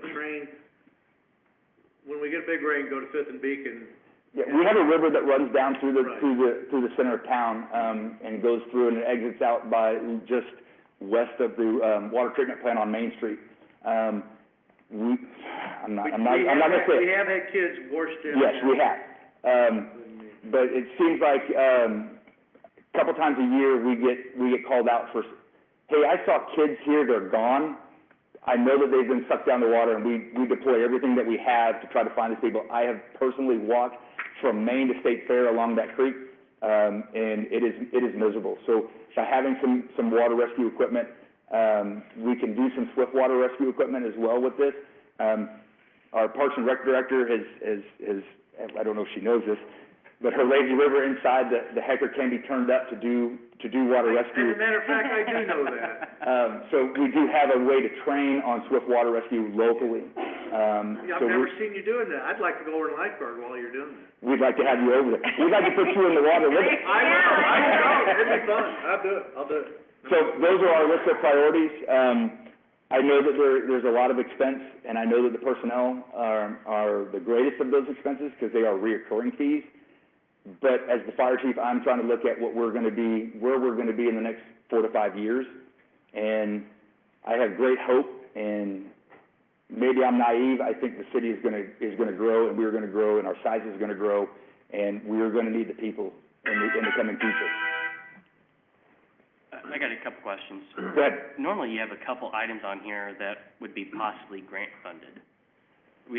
How are we looking the next year? So. What grants do we have in mind? So our AFG grant, window closed before we got here, so we've already applied.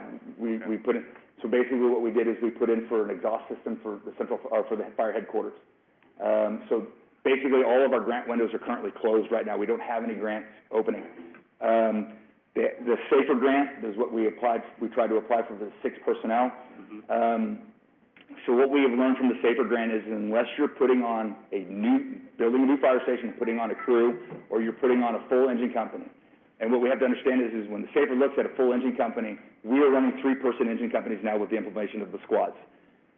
SAFER grant is only gonna fund you if you're putting a 4-person engine company on, because that is what NFPA recommends, or recognizes. So any kind of SAFER grant for personnel, by doing for 3, we can put in for it, but it is, I mean, we're chasing nothing. Yeah. And I don't mean to be rude, but that is, we're not gonna gain anything from it. So they're not gonna give us those funds. Now, if we were looking for putting on 12 personnel, which is adding on a 4-person engine company, that would be something the SAFER grant would possibly be interested in. But that SAFER grant window has not opened yet, and I don't know when it's gonna open. With the changing administration and all of that, that may be pushed out a couple months. We've heard too that the Opticon system, there might be grants available. And that's for the SS4A. There is that, but again, with grants, we don't know, and I don't know if the SS4A do what? We'll look for them. Yeah, we will look for them, but. It just didn't look like, normally you have a sign like you're anticipating some grants come in. And unfortunately, none of the things that we're really asking for this year, are grants that we feel that we have a good shot at winning with a grant. Yeah. The SS4A is possibly something for the Opticon. Yeah. But I'm not sure. Bank on it. MoDOT in the state, they. Yeah. Yeah. Just depends on what their priority is this week, so. The second thing is I would just kind of address council. You know, the Citizens Police Academy is fantastic, right? Now we've got the fire department wanting to model something like that. I would be interested in really growing both of those and morphing them into something like a city university.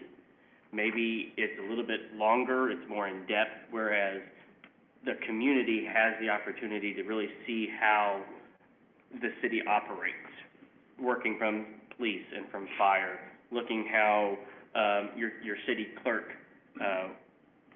does his position. That's what I would like us to consider in the future, is really expanding that to do like a city university.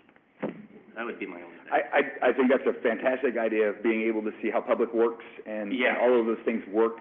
How an ordinance is created and what's the process of going through that committees and, yeah. But that was it. Any other questions, council? All right, thank you. Before we move on to the next one, I'd just like to take a moment and ask everyone to please put your phones on silent. These department heads go to a lot of trouble to prepare these presentations, and we'd like to proceed without interruption. So if you could take a moment, check your phone, make sure it's on silent. Chief Woolery, you have the floor. Thank you, Mayor. Morning, council. Been looking forward to this presentation opportunity today. I'm glad I didn't have to follow up the Navy General Admiral. Thank you for not having me first, Matthew. Make sure I get this right. Okay. I would like to start this, my presentation with a little bit of a recap, kind of a snapshot of where we are on staffing right now at the police department. Truth be told, it's been so long since we've been fully staffed, it's a little nebulous for me of what our full staffing in the budget looks like. I believe it's 47 officers, sworn officers, that the city has budgeted in salary. And then we have one school resource officer that is financed through the Sedalia 200 school district. And that officer is at the junior high. So we currently have 42 commissioned officers that are out working. We have 3 that we just hired through the police academy in December, and they are in training. History shows we'll be lucky if all 3 of them make it through, because the training expectations are pretty challenging. So I'm hoping that they all 3 make it. I'm not counting on that. And that would bring us up to 45 if they did make it through. I have 2 officers that are out on injuries, and I'm about to lose another. I have 1 officer out on FMLA, 2 more are going out next month. So just kind of a snapshot of the staffing challenges. Every patrol shift is short on folks, and my investigations team is also working short on what their staffing is. We're still making it work, and command staff, commanders are supplementing on shift when they need be, and trying to have other officers cover. But the truth of the matter is they've been doing that for a long time, and they're not very eager to go work the weekend and then go work Monday and Tuesday night as well on 12-hour shifts. It's getting a little harder to do. So we're definitely working through these challenges. As city administrator said in the opening about staffing in law enforcement, it is very challenging, and the officer candidates are heavily sought after. Veteran officers are almost viciously recruited. So I think I told you all whenever I did my initial plan, if I send an officer to training, I know that somebody there is going to try and steal them if I send them away. It happens without fail. And unfortunately, it's the nature of the beast in law enforcement right now, because every officer or every department is feeling the same effect that we are here. So one thing that departments across the state are doing when they actively recruit officers is they have incentives for lateral pay. So if, like one example I looked at is Columbia. Columbia starts their officers around a little over $60,000. If they're a veteran officer, they start anywhere from $61,214, and they have 10 steps. So for years of service, if you're a 10-year officer, then you would start at over $73,000 there. And we're not the same size as Columbia, but those are some of the challenges. Actively recruiting out of Sedalia right now is Springfield. I lost an officer to Springfield last year. Lost an officer to the Highway Patrol last year. Springfield is actually worse. Their Springfield starts at over $80,000. And if you're an officer with experience on a lateral, they will pay up to $95,000 to $96,000 according to their website. I realize that we cannot compete with that, and I don't expect to, but I am wanting to move us to an area that we are able to compete a little bit better with. So low staffing has a ripple effect all through the agency. And when officers apply, the first thing they ask is, what do they pay? And the second thing they ask is, what kind of work life will I have at this agency? And my staff and I and the whole department works very hard at creating a good work life for officers that we recruit through professionalism, training, equipment, a community that values them. And that's something we tell them in the recruiting. We get limited time with applicants as they're coming through, and everyone else is trying to snatch them up as well. But that is a selling point. Our community is a selling point for us, and I feel very blessed on where we are. I don't say that because I'm here asking for money. That's just the reality. I've been here 30 years almost, and it's the only place I'd want to be. So try and instill that to people that are coming in of the value that they would get to come here. In our negotiations for next year, I'm also going to talk about our recruiting, trying to improve our recruiting unit on just, for lack of a better word, some flashy things to draw attention, that are professional, but really highlight the opportunities that they have with the Sedalia Police Department. So, and I don't want to make new officers or our officers sound greedy, that they're just in it for the money, but it is definitely a factor. But the reality is, with our officers, and I lead these men and women, and I'll be honest, sometimes they drive me completely crazy, but the reality is every single one of them are dedicated and smart individuals that care about this community to the core. And I'm proud to have them here, and I want to keep them. So with that, I would like to increase the starting salary. Sorry about the small writing, but I only got 2 slides max for this. To $55,000 for new officers. And that's adjusted from $48,000 that we currently are at. And the other part of that on the retention is to adjust the senior officers on the scale accordingly. Because I guarantee you, if we raise the starting salary, the folks that I count on day in and day out on shift are watching that. We've been working short for however long. New people get a pay raise, we don't move accordingly. So it's both are extremely important. So I got a snapshot just of some median and low range of what Missouri currently is offering for salaries in law enforcement. So the average median salary, and this is off of salary.com, is $62,000. You can kind of go through ZipRecruiter is $58,000, Indeed $54,000. The Missouri Economic Research and Information Center in 2023 had it around $59,000, and the Highway Patrol starts, and this is already dated. I checked their website yesterday. They no longer start at $57,000. They are now at $59,856. So they're right about $60,000 as well.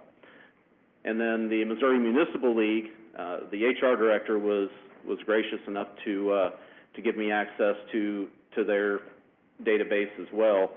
And Missouri Municipal League, as you know, has the salary ranges for all of Missouri, and it starts as low as $4,000 a year for really small departments that are just part-time, up to $73,000, about $74,000. So we're in there as well, but the averages range greatly in there.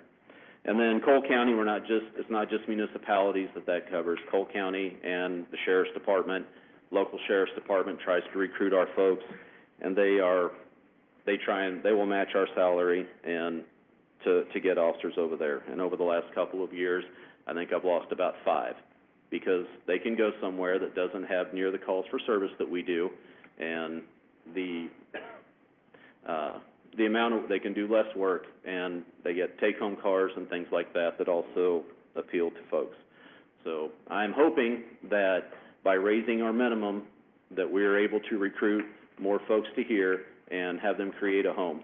We're pretty blessed that the officers that we have, almost everybody has a family here, and that also helps to keep that retention. It's in the 30 years I've been here, this is probably the most family-oriented I've seen our department of having families. So any questions on salaries or anything? I know that there's a notable pay difference, but are there benefits that we could be offering that we're not offering that maybe Columbia or others are offering? Well, as far as tangible benefits, maybe. I don't know.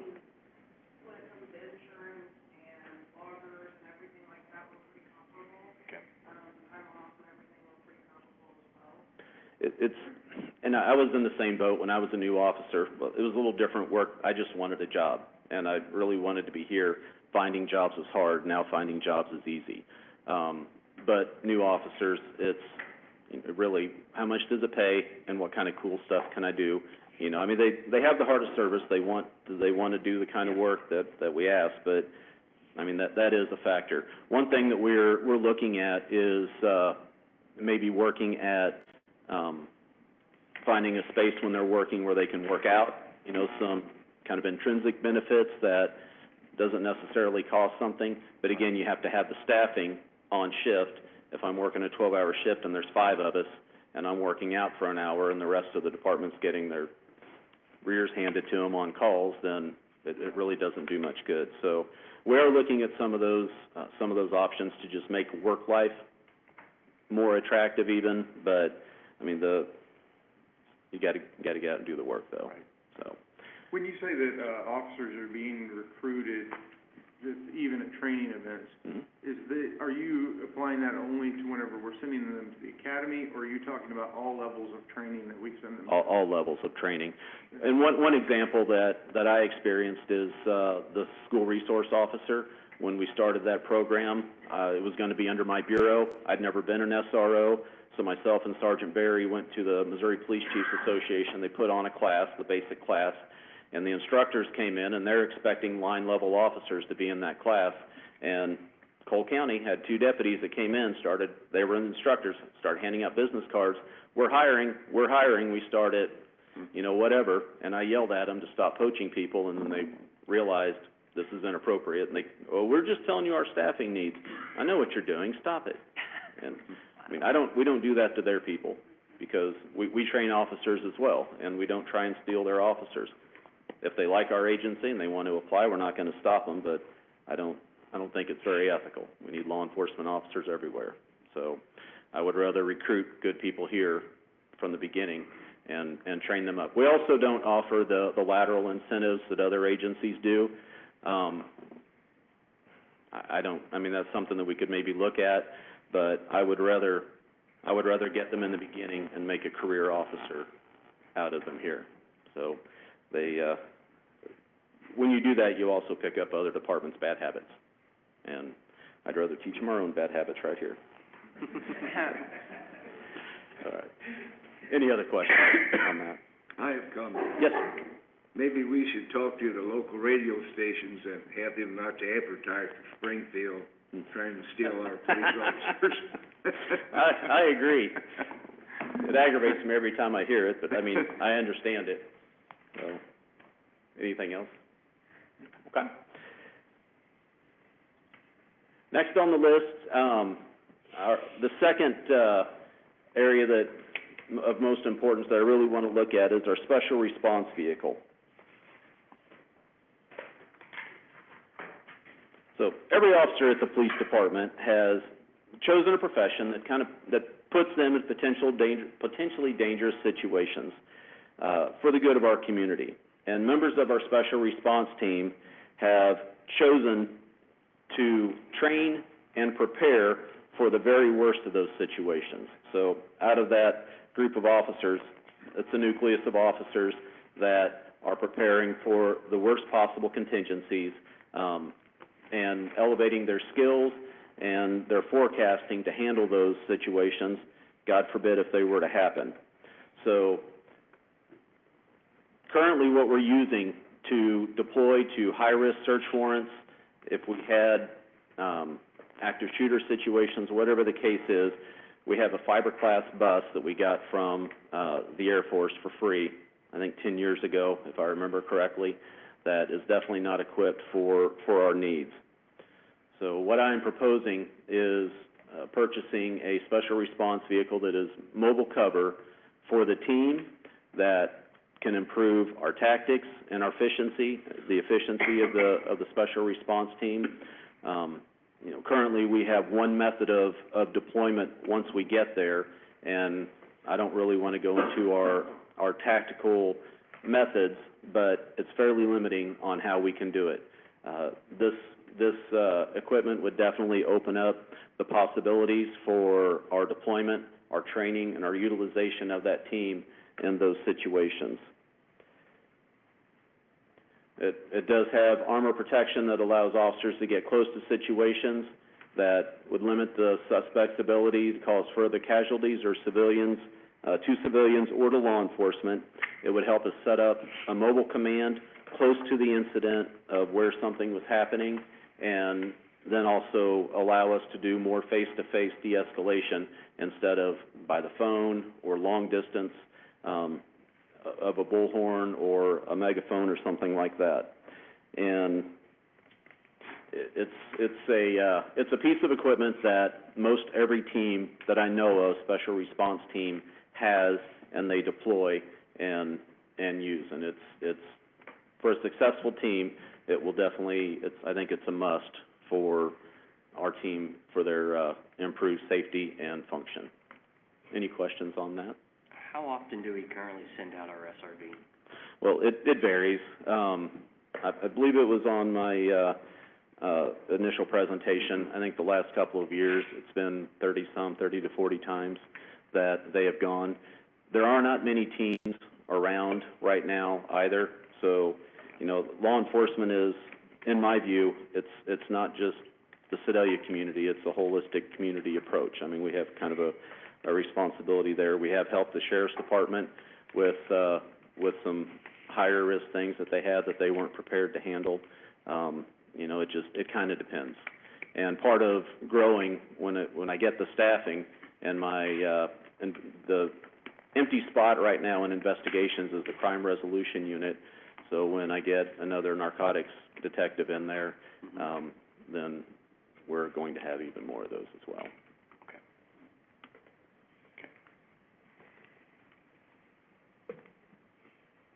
All right, drones as first responders.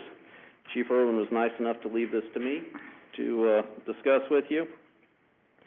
We're looking at 2 drones that would station on each of the fire stations, east and west.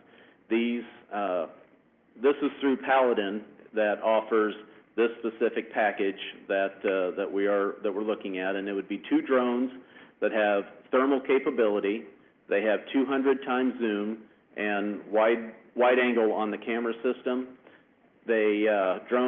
Paladin Drones offers a comprehensive plan that provides drone docks, the Watchtower software, which has the flight logs, the mapping, the FAA waiver, which is important with drones. The FAA waiver that Paladin has the unique clearance for is, right now, if I'm a drone operator and I launch a drone, I can only launch that drone where I can actively see it. The drone is a first responder with the software that Paladin has come up with.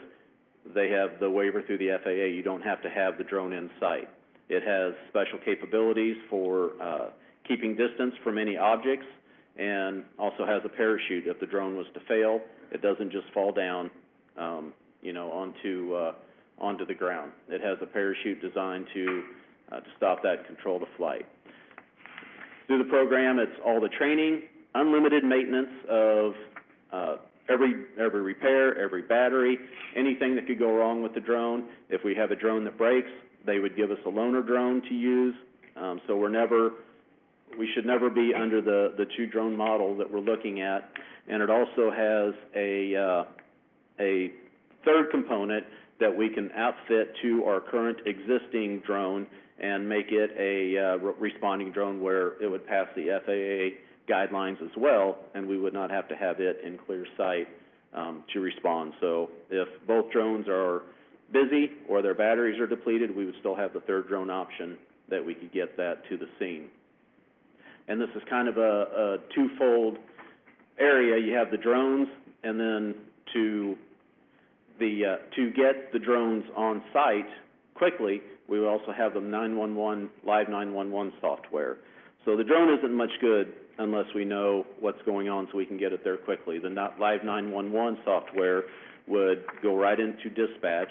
It has a server in dispatch, so anytime a 911 line is activated, we would immediately hear that.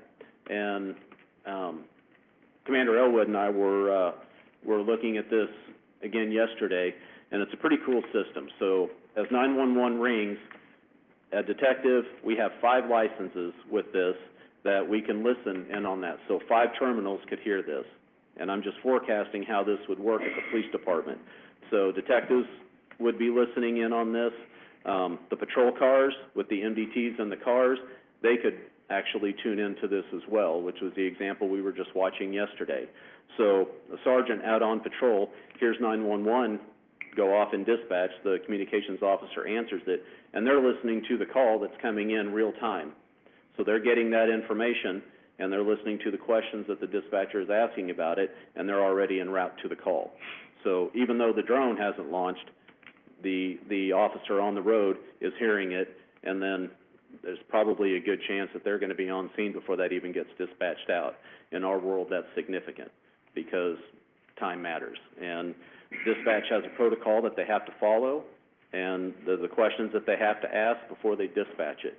And they follow their protocol, and sometimes it takes a couple of minutes. Oftentimes it takes a couple of minutes. We can be there in that time, and even if we're not, the drone can be there and getting real-time information to the officers. So it's a pretty neat package that we're excited about.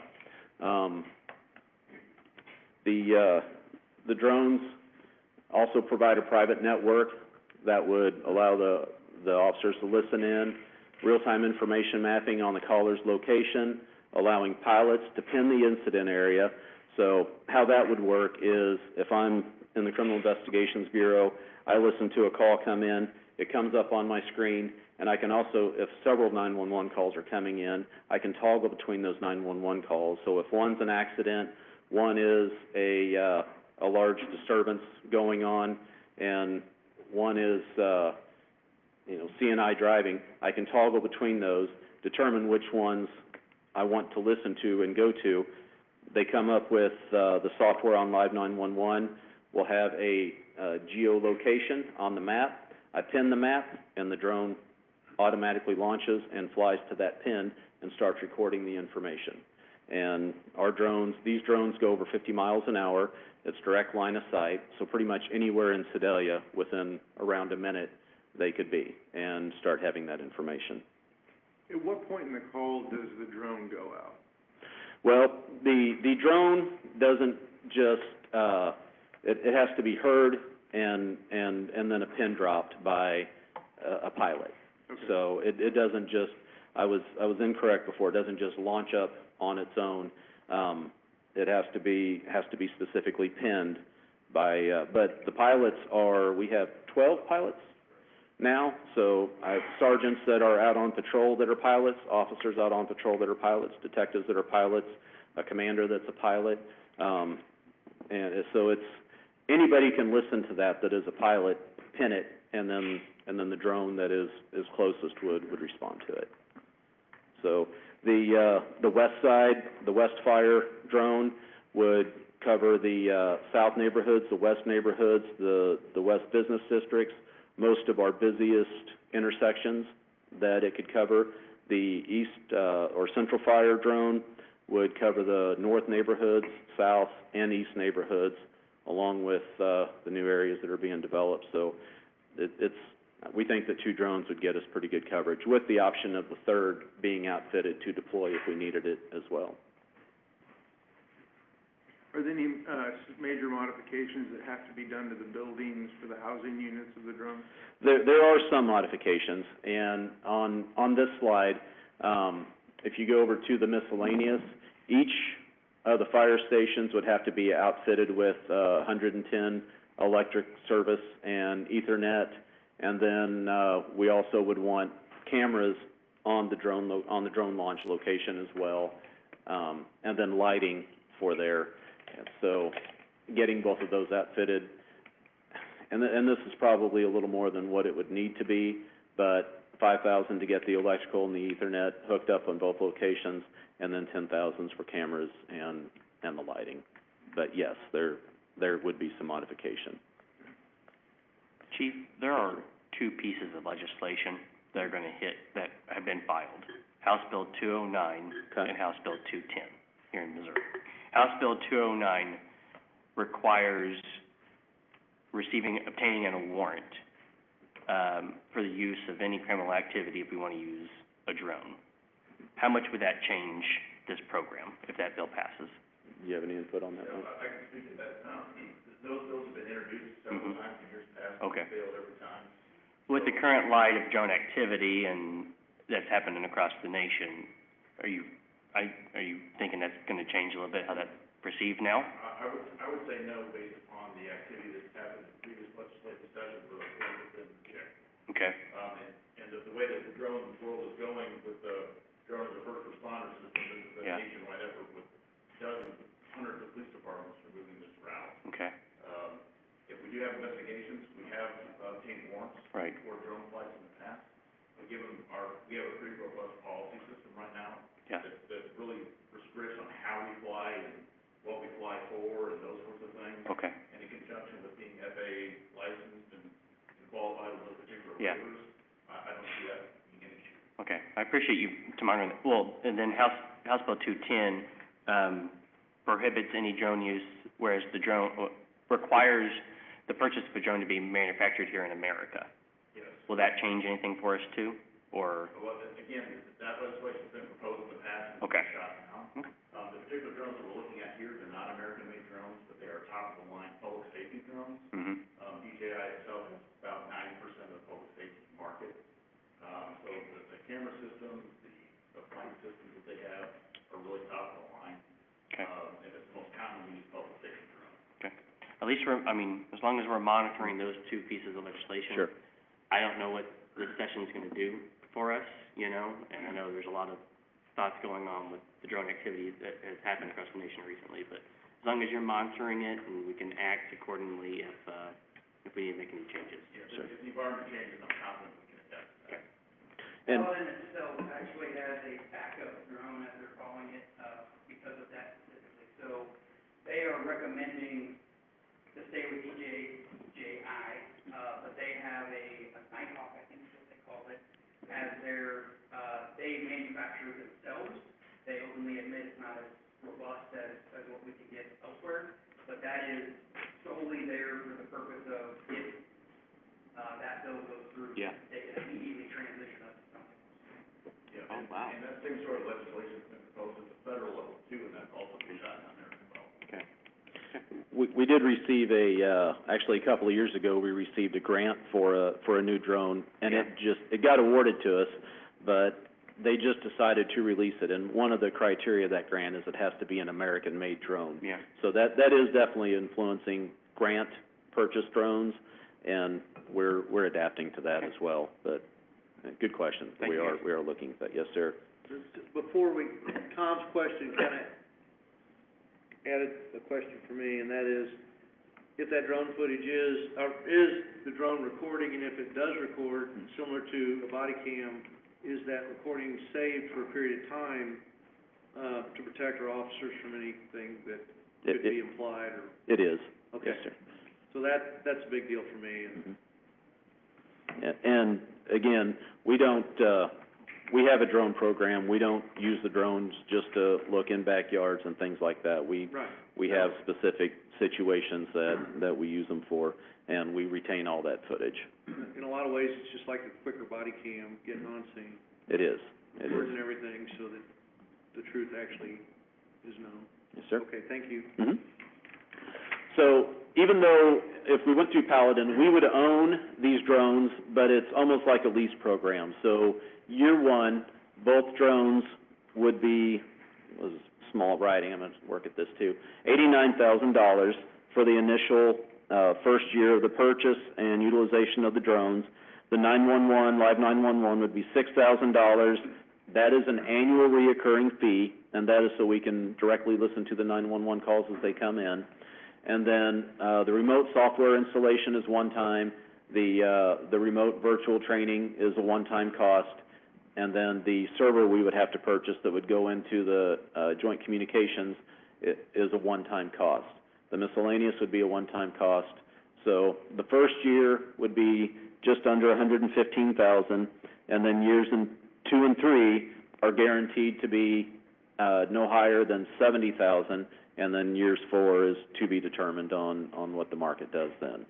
So hopefully, it would be consistent with what the pricing has been before, but it could go up some. But that's what we would be guaranteed for the first 3 years. And then, I show the agency, cost split, but the reality is, all comes from the same fund, and we'd be happy to just take that on at the police department and fund it without splitting between PD and fire for the simplicity. You're welcome. Any other questions about the drones as first responders? Okay. And then, last but not least, I talked about our current storage facility. I know you guys have a lot of decisions to make and a lot of priorities.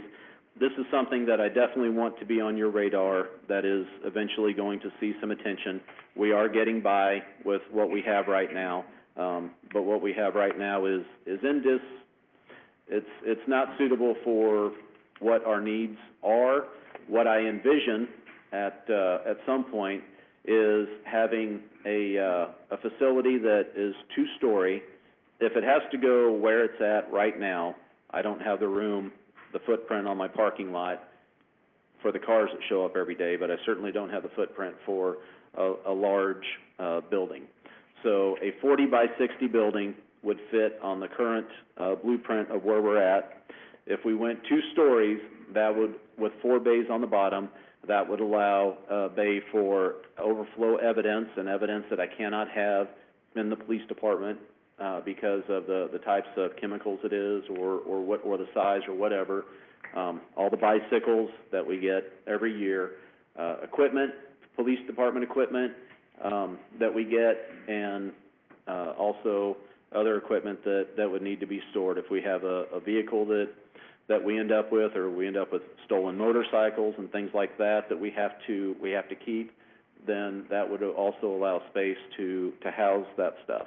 And then the second floor we could use for equipment storage as well, and we could also use it for force-on-force training, things that we cannot do in our training room inside the police department. So that's what I am envisioning ultimately for us to get to. And again, we are surviving with what we have now, but this is where I would like to grow to. Any questions on that? Does that blueprint currently include the facility you have, or would we have to demolish that facility? We would demolish that facility.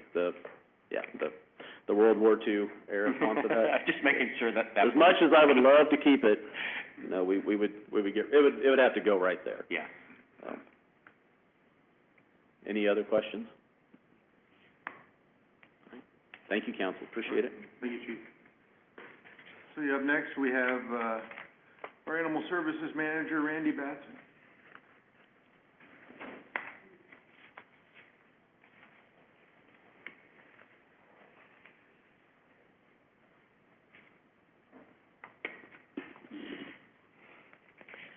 Hi, my name is Randy Batson, and I am your Animal Services Manager. So I put one main initiative here for you all to consider. I expressed to you earlier this year that spay and neuter services in our community are at an all-time high, and they are not being met by what is available in our community currently. I don't mean just for our shelter, I mean for our citizens' needs. Our shelter is here for our citizens. It is here to make their lives better by helping with the control of stray animals. But owned pets that are owned by our citizens are having a hard time accessing these services as well.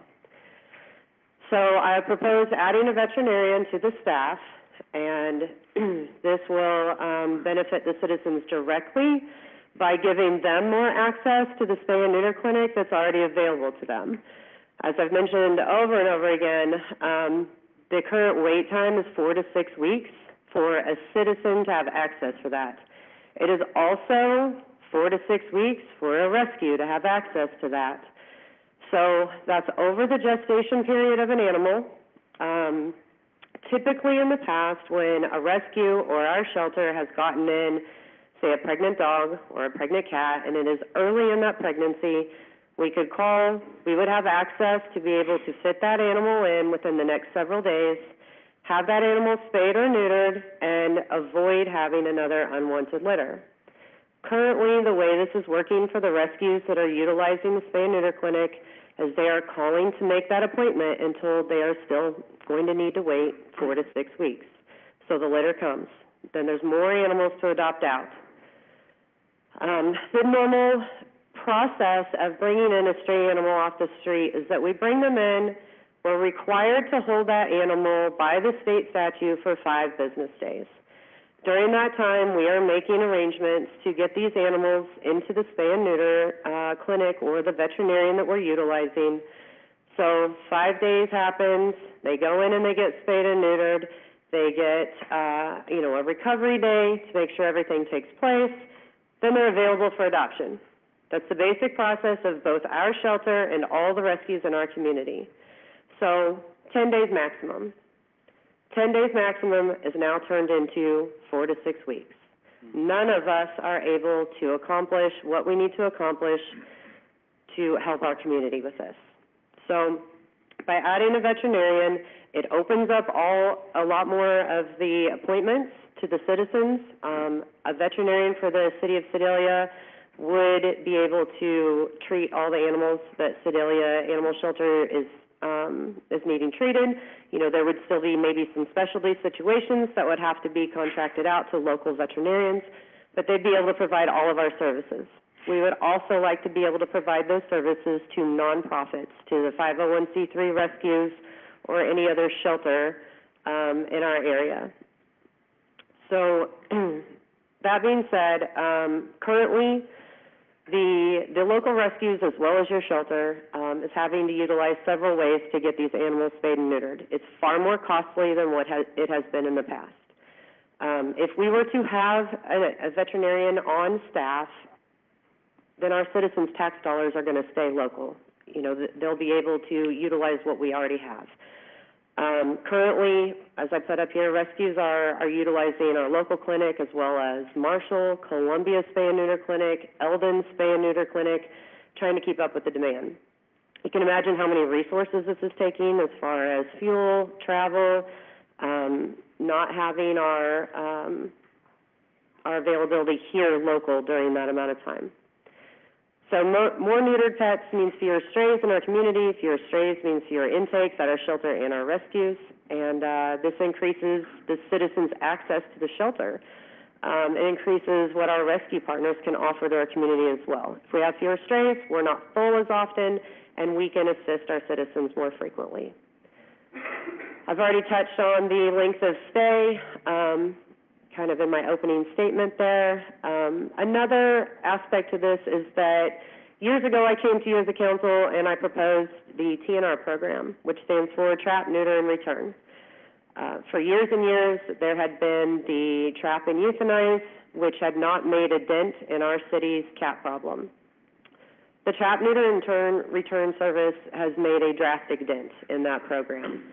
However, due to no access for these trapped cats for over a year now, you guys can drive through the neighborhoods and see an uptick in the amount of strays that we're having. This is a program that works as long as we stay on top of it. But without access to these services, the cat population, the unwanted cat population, is going to be on the rise again. So by having a veterinarian on staff, rescues, and our staff can work towards keeping that population issue under control. Do you guys have any questions? I do. Okay. So on our sheet, we've got parentheses around $174,608, and then we've got parentheses over here, net estimated revenue minus, or not including cost of avoidance. In other words, are you saying that is $174,608 of revenue? Or are you saying with the difference where you're still going to have a cost of $174,608? This program will pay for itself. So is $174,608 revenue or cost? That's revenue. Net. The amount of profit over and above the. Okay, that is net revenue. It is Yes. in parentheses, it would be in red. Yes. Yeah, okay. So it would not make our shelter completely self-sustainable. However, it would make a big dent in helping to fund our shelter. It wasn't quite, I wanted to. Yes. Okay, I want to ask you all for forgiveness. I've got someplace to go. I've got nobody else would coach a bunch of little girls. I've got to go coach, and so for all the other department heads and you, I will get with you guys and go through everything that you say today. I'll get the rest of this presentation, but I've got to go to Otterville and coach a bunch of little girls, which I'll go on. Thank you. Does anyone else have any questions? Yes, Yeah, sir. I don't know anything about the certification of veterinarians, but is there a lower, like a nurse practitioner level in veterinarians that could do this without, paying No. for, okay. No, because of the drugs required to perform these services, a licensed veterinarian has to perform them. Okay, thank you. Could you give some, examples of the type of work that would have to still be contracted out? So, it would depend on, the veterinarian hired. We have access to do x-rays in our clinic as long as, we had an x-ray machine donated to us. It is from the 70s, but it's functional. So, the other clinic, or the other shelters I've talked to that have a veterinarian on staff have said that, for the most part, the only thing they have had to contract out is, surgeries such as, an amputation, or services such as, x-rays, or an eye removal, an inoculation. However, if we had a veterinarian that was qualified to do those things, and we had the, surgical utensils for them to utilize, there really wouldn't be a whole lot that we would need to contract out. Maybe in the case of the severe dental equipment is some of the most expensive equipment, and that definitely wouldn't be at the top of my priority list of what we would need to purchase for the shelter. What are some of the other communities that have a publicly funded shelter where they've utilized a veterinarian in-house? Warrensburg has been doing this for several years.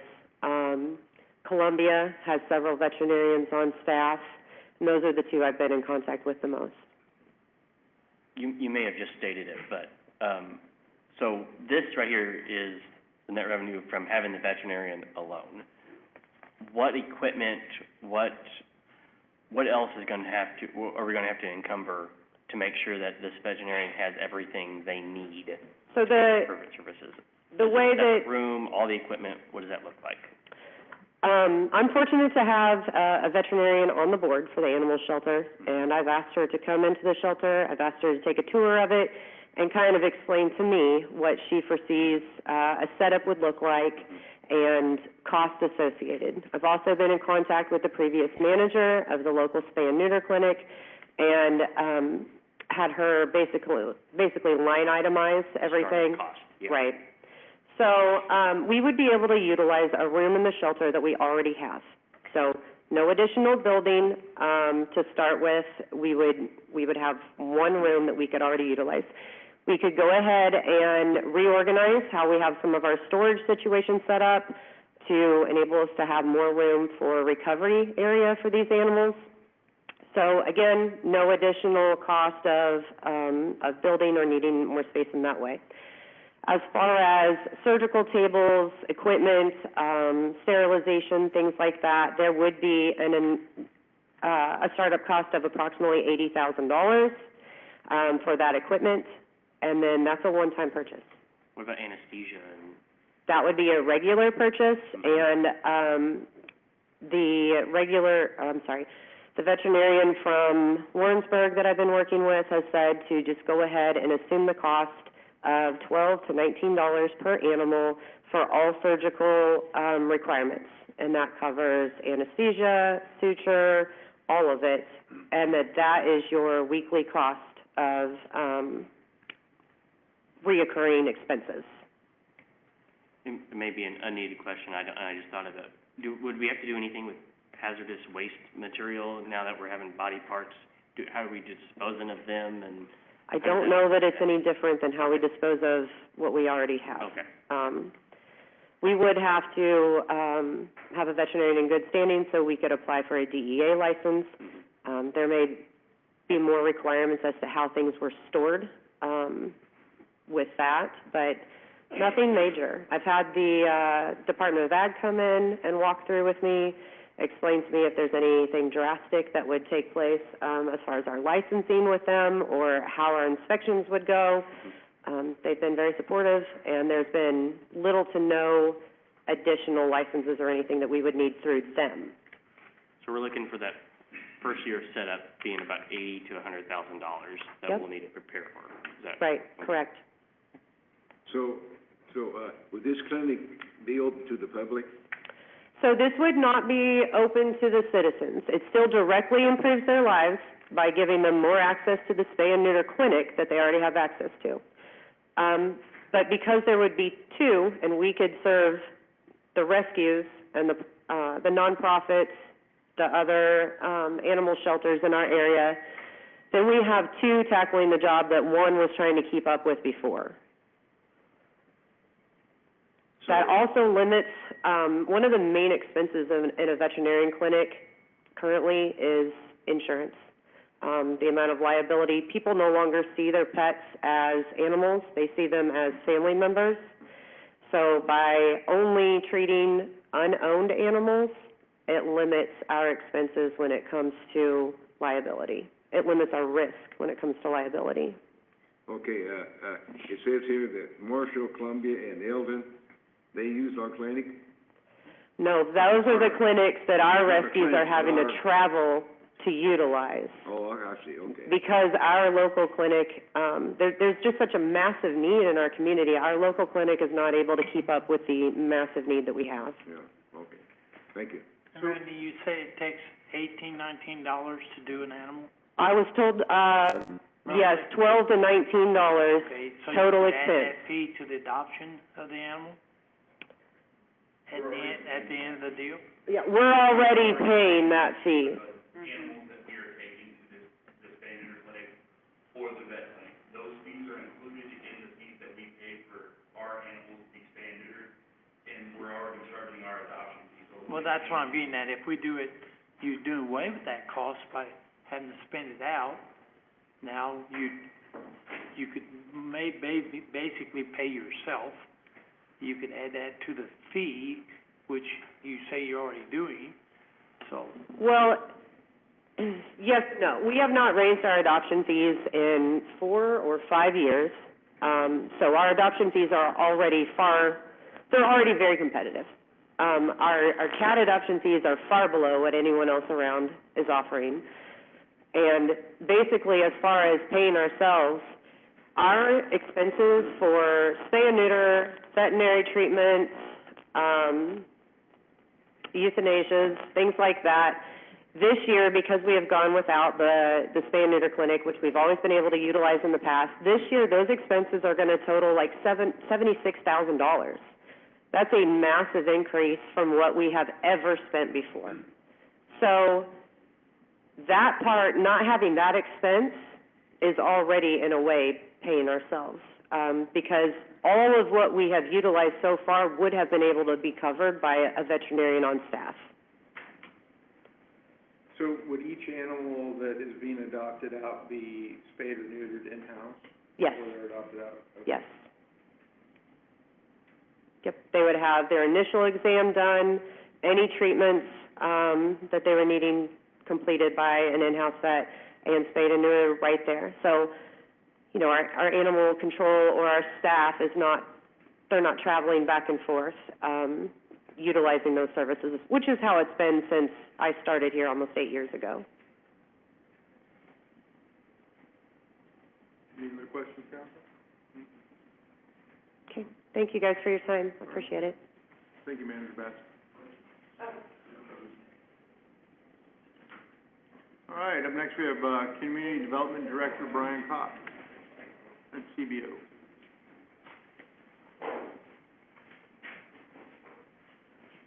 Hi, everybody. Okay, I might have the shortest one of the day. So, priorities for community development and code enforcement. Primarily, we're looking to secure resources for additional training, study guides, certification exams, and continuing education credits through accredited seminars and events. Soft skills, so to say, the training, and the certification exams. The training all leads to better passing of the exams. The exams right now, when I got here in September, the inspectors in the department had 5 certifications total. Right now, we've got 11. One of our inspectors has passed 5 certifications just in the last few months. There are 2 more scheduled next week and 1 more scheduled before the end of the month. So certification-wise, we're doing great and looking to secure more resources for them to continue doing that. And then the training to aid in that also. There's a couple, primary training options. There's a code group that offers a conference once a year. It costs about $500 per person to send someone there. The ICC, International Code Council, once a year in February, they have EduCode, which is a week-long training program. At EduCode, they have 25 training courses total, week-long, 24 different tracks, 15 of those are live and 9 of those are virtual. To send someone to EduCode costs about $2,000 per person. That's with flight, that's with airfare, that's the entire package. That's for them to go and have a week of ICC training on a variety of different disciplines. It's a menu option on their tracks. They can pick and choose what they're wanting to train, and we would align those with the needs of the city and the department. But it's a wonderful opportunity. It's absolutely the most bang for the buck to get ICC training for those options. So would like to look at securing resources for that. Ideally, in a perfect world, I'd love to send one code enforcement officer and one building inspector each year on a rotation. Again, in a perfect world, that'd be wonderful. Then we have the conference option, and then there's, in this region, probably more in the Kansas City area, there's occasional seminars, one-off seminars that different code organizations will host. And so securing resources to send staff there as needed, and again, as aligns with the department needs and the city needs for certification and training. Outside of that, looking to evaluate some software programs to aid in community services such as PlanReview, Bluebeam, and I don't mean like Bluebeam, we have that, it's a wonderful tool, we use that tool to actually review the plans. But there's other programs that we can get to aid in the education of the inspectors that are the plans examiners that are doing that. Nothing real high dollar there, but just, something that we're looking at that can significantly impact the level of service that we're providing. I'd like to increase the technological advantages for building inspectors. In the field right now, we don't have iPads. Talked to IT a little bit about what might be required with that, and it's a bigger issue than just buying the iPads. But ultimately, would love to look at getting that option for the inspectors in the field. The new ERP system, well, it's amazing what the building inspectors can do with that in the field. And so leading up to that, having those iPads, budgeting for that would be fantastic. Again, I don't think any great expense, but something to look forward to.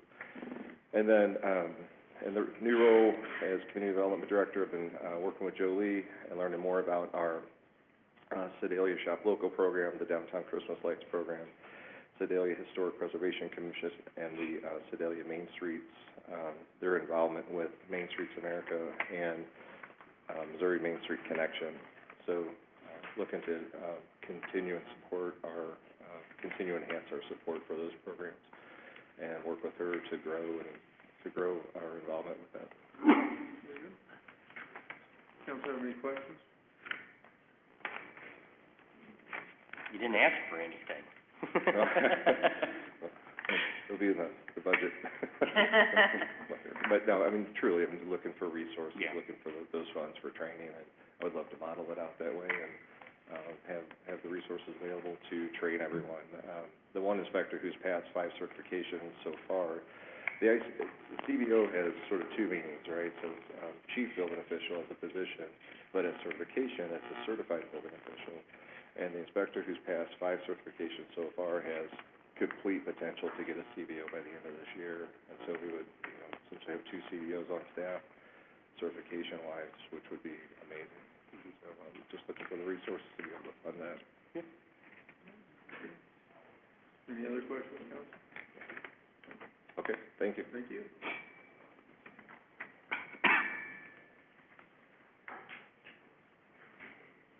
If I could get someone to advance this slide, please. All right, now we have, Crown Hill Cemetery, Director Roger Waters. Good morning, Council. This is, something that we had brought up back in our strategic planning session, and the reason that I have brought this up is that we're seeing an increase of our open casket graveside service portions at the cemetery. Justin will back me up on this. We had a situation here about a year ago that it all depends on this, where the ground is as far as moisture in the ground and things. We do double depth burials, okay? First casket is buried at a double depth, second one goes on top of it. The casket that's sitting next to it at a normal level on the one that's at a double depth is still a little bit above. With our water conditions in the ground and things like that, things have a tendency to shift. We had a situation, I had to have Justin bring a piece of equipment over for us to move a vault back over so we could do a burial. What is happening is they're opening these caskets at the graveside portion of the services, and I've literally, just like this being the casket that is open, I have got family members leaning on the edge of the casket, and everything completely underneath this is opened up. The situation of that many people that are completely all the way around this, that's what's brought all this to my attention, that we need to eliminate this before an accident does happen. The committal shelter portion of it is that if a family does have a service at the funeral home, then they come out for the burial. We have a place that they can do the committal portion of that service at the cemetery, and then the funeral director and the family, if they want to watch this, will do it at a safe distance as far as that casket being lowered into the ground in that vault. That is something that, you know, we can provide that service. We can also provide a service that families that don't do a service at the funeral home, to have a place to do this that is out of inclement weather. A lot of you may not realize we're almost, we're within 3 blocks of the highest point in Pettis County, which is just 3 blocks east of the cemetery there at Tower and Cedar. We catch a lot of wind. Therefore, setting up a tent and everything, that all comes into consideration. We watch what the wind's doing. We've got 25-plus mile-an-hour winds. We don't put that top on that tent because it becomes a safety issue. So this is kind of what we're looking at to do this. Would like to see it seat around 40 to 50 people that would show up. The estimates that you see right here, originally I had kind of not planned on doing this, having heat and air in it, being opened up, but yet to where we could close that off to break that wind in the wintertime. But a little thinking about it and discussions with it, maybe we're better off to enclose this completely, have a little heat and air in that service area, and expand on that. So that's kind of what we're looking at, just trying to prevent an accident and to make our services a little more efficient and better in the long run. So, any other questions on this? Councilor, any questions? I don't have any questions, but I can attest to being there this summer, working with a funeral home, and we actually had a young lady that was expecting, and it was so hot out there that she passed out. We had to call the ambulance. So in the middle of a funeral, you're calling an ambulance to come and get somebody from the cemetery. Yeah, that's... This committal service shelter would be a great asset out there for many purposes. In my 15 years, right off the top of my head, I can think of about 3 different times that, yes, we have had to call for an ambulance and fire to come on somebody that has passed out and things. The young lady that you were referencing here, just very fortunate that she didn't have major injuries and things, because I literally watched her head hit the front end of a car. Because it was just so hot out there in that sun. Yeah, not a good thing. So yes, we see it both ways, whether it's hot, whether it's cold.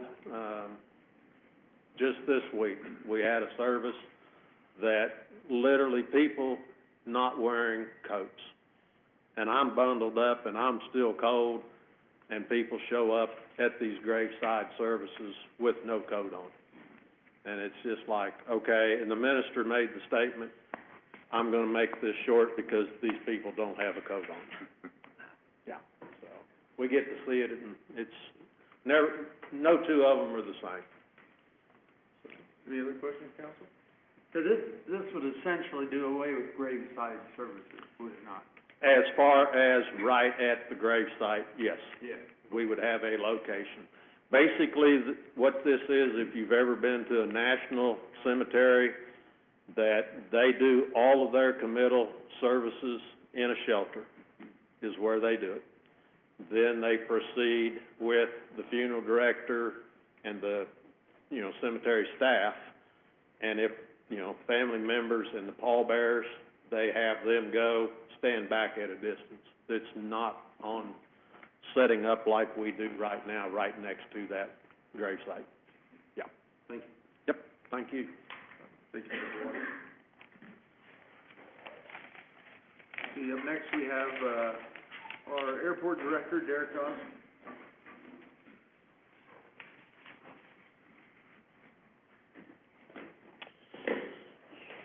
All right.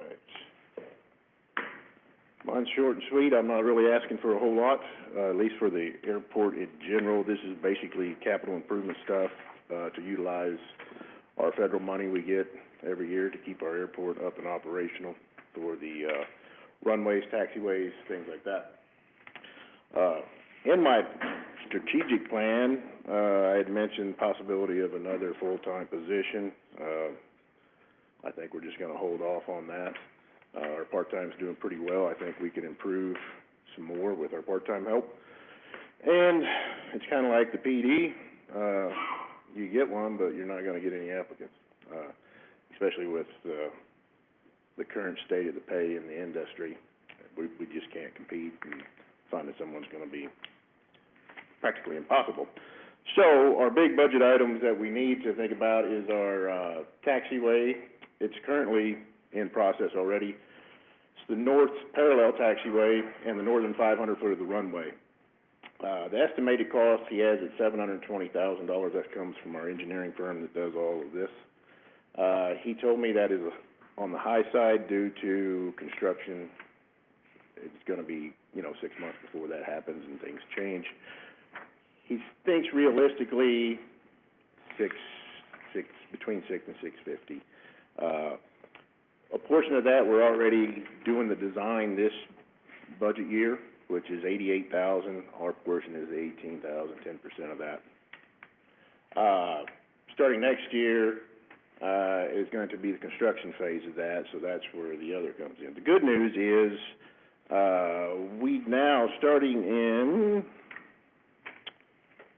2022, we get the bipartisan infrastructure law, which it doubles our yearly money we receive from the federal government. With that, Congress also enacted a 5% city side of things instead of a 10%. So it's a huge savings for the city when it comes to these huge projects. So that's what we need. That 40 to 45 is going to take care of next budget year's construction cost on redoing that north portion. Also, the reason it's just 500 feet of the north is because that runway was replaced in 2014. The north section's an older section.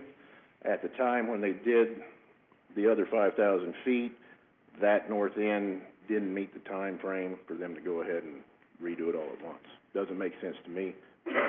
That's how it operates, and that's why there's some concrete up there that has to be repaired. The next one is our taxiway. It's been an ongoing thing for several years, before me too. It was told that the feds are not going to fund replacing our south taxiway because they want it to be a parallel taxiway, parallel with the runway like the north one. Our engineer has taken this to MoDOT, and with the environmental wetlands, they've deemed that a wetland, a portion of that. So adds to the cost a bunch. Also requires double the cost in excavating and all that stuff to put in a parallel. So MoDOT with the feds has decided that now they are going to allow us to use funding to replace what we have. It is in horrible shape. Now, in order to get this done, we have to get discretionary funding. We get this money yearly, we can bank for 4 years, but even at that, it's short at least half or more of what the total cost would be. So yet they have to ask for discretionary funding. It's rated based off your project and what kind of shape it's in. Well, ours is coming apart. There's concrete falling apart everywhere. You can see rebar all the way up to most of it. So they're pretty confident that this year, or 26, will be a year that we might be able to get it. Actually, the construction would be 27, so it pushes it out. So that's where we're at. To do that, they have to do the environmental analysis for that project. So in 25-26 budget year coming up, we'll need the $40,000 to cover our construction cost of that project we've got designed and ready to go. And then we'll need the $15,000, which would normally be $30,000, but if we get this done, we're only gonna pay half of that because of the 5%. Same thing with the construction phase. Keep our fingers crossed that they give us our discretionary funding, and then come April of 27, we can do the construction. And that's, again, it's gonna save the, city $126,750, because it's only gonna be a 5%, city cost versus normally 10. That may get extended, they don't know, but as of now, if we can get it done in 27, we'll be able to utilize just the 5%, and we'll go from there, so. Any questions? Pretty straightforward. And we have, I have the budget sheets, if anybody wants, the breakdown. Lochner's broke all this down into, details. If you want final details, contact me, and I'll be more than happy to shoot you the information I have. No question for him, but just want to say again, thank you very much for getting the runway cleared. There was a plane or two that needed to get out of there, and he done a very fast job on it. You take this guy right back here. Very good job. He's the one responsible for getting it done, so I appreciate it a lot. And we're working on that too, of trying to find, some optional ways to, help us, so that we can help them get a portion of that done. I think we have a little plan in action that requires, just replacement vehicles and doing some swapping around, so hopefully we can Thank you. get that done too. Thank you, Director Dodson. Up next, we have Public Works. For that, we'll invite up, Justin Murray. Morning, everybody.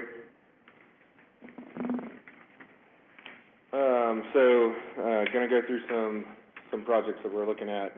This is all dependent on the roadway asset services scan, but these are the ones that we have identified in-house. The way that we identify these projects are on multiple angles of attack. So this is based on complaints, based on base failures, pothole patching, a whole facet of different angles that we use to actually identify these. So, number one would be a carryover from last year. That would be Grand 20th Street to South City limits, with the water department replacing their water line in there. That would be the number one ranking that I have. 16th Street, south limit to Barrett, and then also the corridor from 16th Street, South Ohio to New York. We have a lot of superficial failures in that area, that are gonna start causing some major issues. Also Emmett, Broadway to Tower, as that is one of our primary truck routes on the east side of town, running north and south, coming down from Tower. It has got several failures in it as well, so. Hey, Justin, you just said ranking. Is this the order you think they need to be completed to? Yes, sir. Okay. Adams Pro Energy, last year we did complete Eagle View from South Limit to, Adams Pro Energy. So this would go from to Eagle View, that is the worst portion of it, Sedalia Road back towards the east. Still in pretty good condition, but the shoulders are starting to deteriorate on,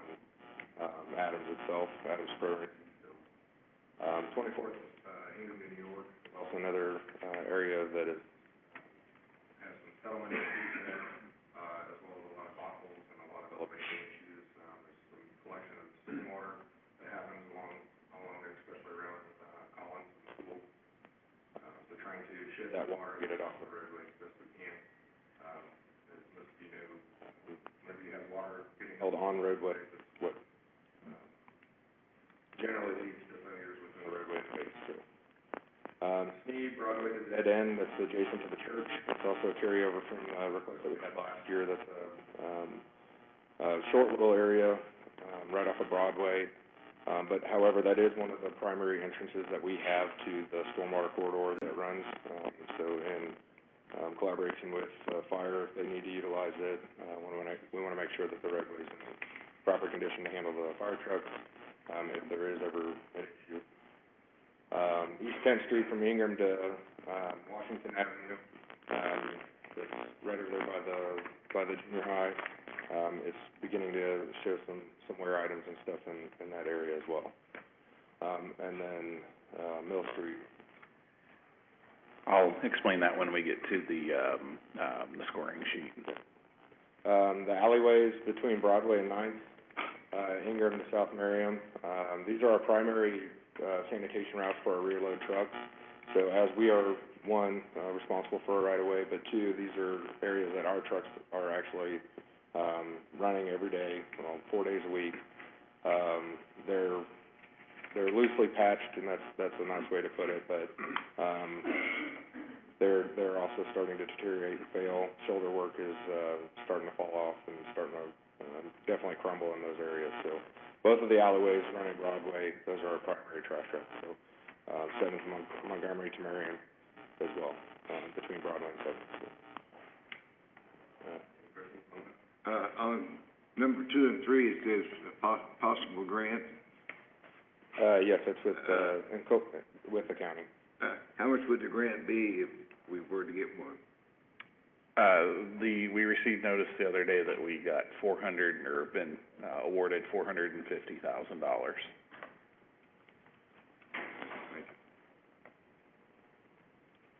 Any other questions? guys? All right. So these are our equipment costs, for street, alley right of way. These are also in order. So during the strategic plan, I brought up, changing gears from single-use trucks, i.e.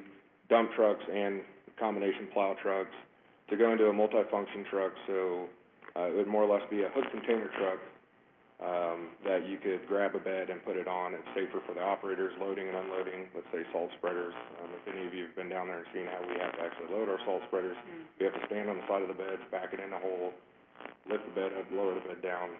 So there's some areas of concern there for safety, for one. But the other thing is too, the reason I'm asking for 5 is I have currently 5 trucks that are down. And then with this snow event, and just to add a little bit more to that, with this snow event, we're currently down 8 trucks total. So, we should have 14 on the road. I was doing this, with basically 5 or 6 floating around. So, with the snow event and the ice that we had, we did all of this with 6 trucks out of 14. So, moving on. The next thing that I have is a macro paver.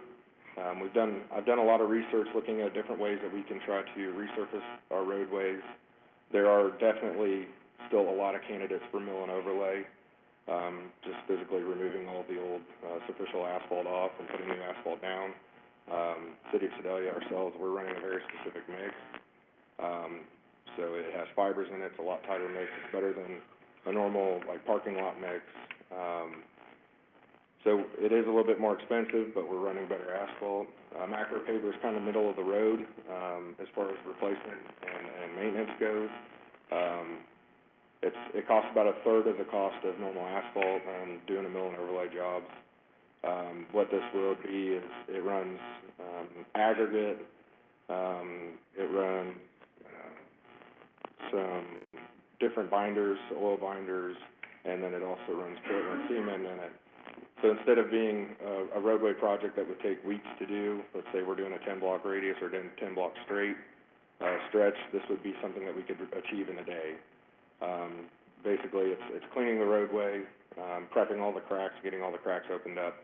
The machine, I think the total cure time from the time that it puts it out on the roadway, and then you're able to reopen it up to traffic is about 30 minutes. So, potentially we could very, very easily get a lot of areas done, in about, a week or two. Instead of us being down a week or two for 10 blocks, we could do a lot, especially for the amount of money that we're already putting towards our asphalt budget. This is something that could definitely stretch that dollar out, get a bigger bang for our buck. The next thing that I have on the request is a force feed loader. For those of you that saw the video of our dump truck out front picking up snow, that's our force feed loader. It's the yellow piece of equipment that picks up the windrows.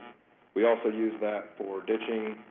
We run the motor grader out, pull the ditches out, put it on the roadway, and this machine picks it up and puts it into a dump truck. Similar to our miller, in the way that it works, but obviously we're not milling up roadways. But our current force feed loader is a 1971. The brand is Athey. They've been out of business since the 90s. So getting parts is extremely hard, and currently we're also facing that being down. It's old enough that it has a straight six Ford engine in it. It's not even a 300 straight six, it's a 240. So, as Councilman Hiller would know, it's getting up there in age. The next thing I have is a 335 excavator that would be a replacement for our wheeled excavator. We utilize this piece of equipment for ditching, large projects, tree removal, land management projects, as well as assisting with the demolitions and things of that nature. The next item that I have is Mia Vision traffic counters. Our current traffic counters that we have utilize a road tube, so it's an air tube that goes across the roadway. In order for us to get accurate traffic counters, traffic data, we have to run the tubes completely across the roadway because people skirt around them. And if we do run them in series, it takes 6 different units to try to get a 1 block radius figured out.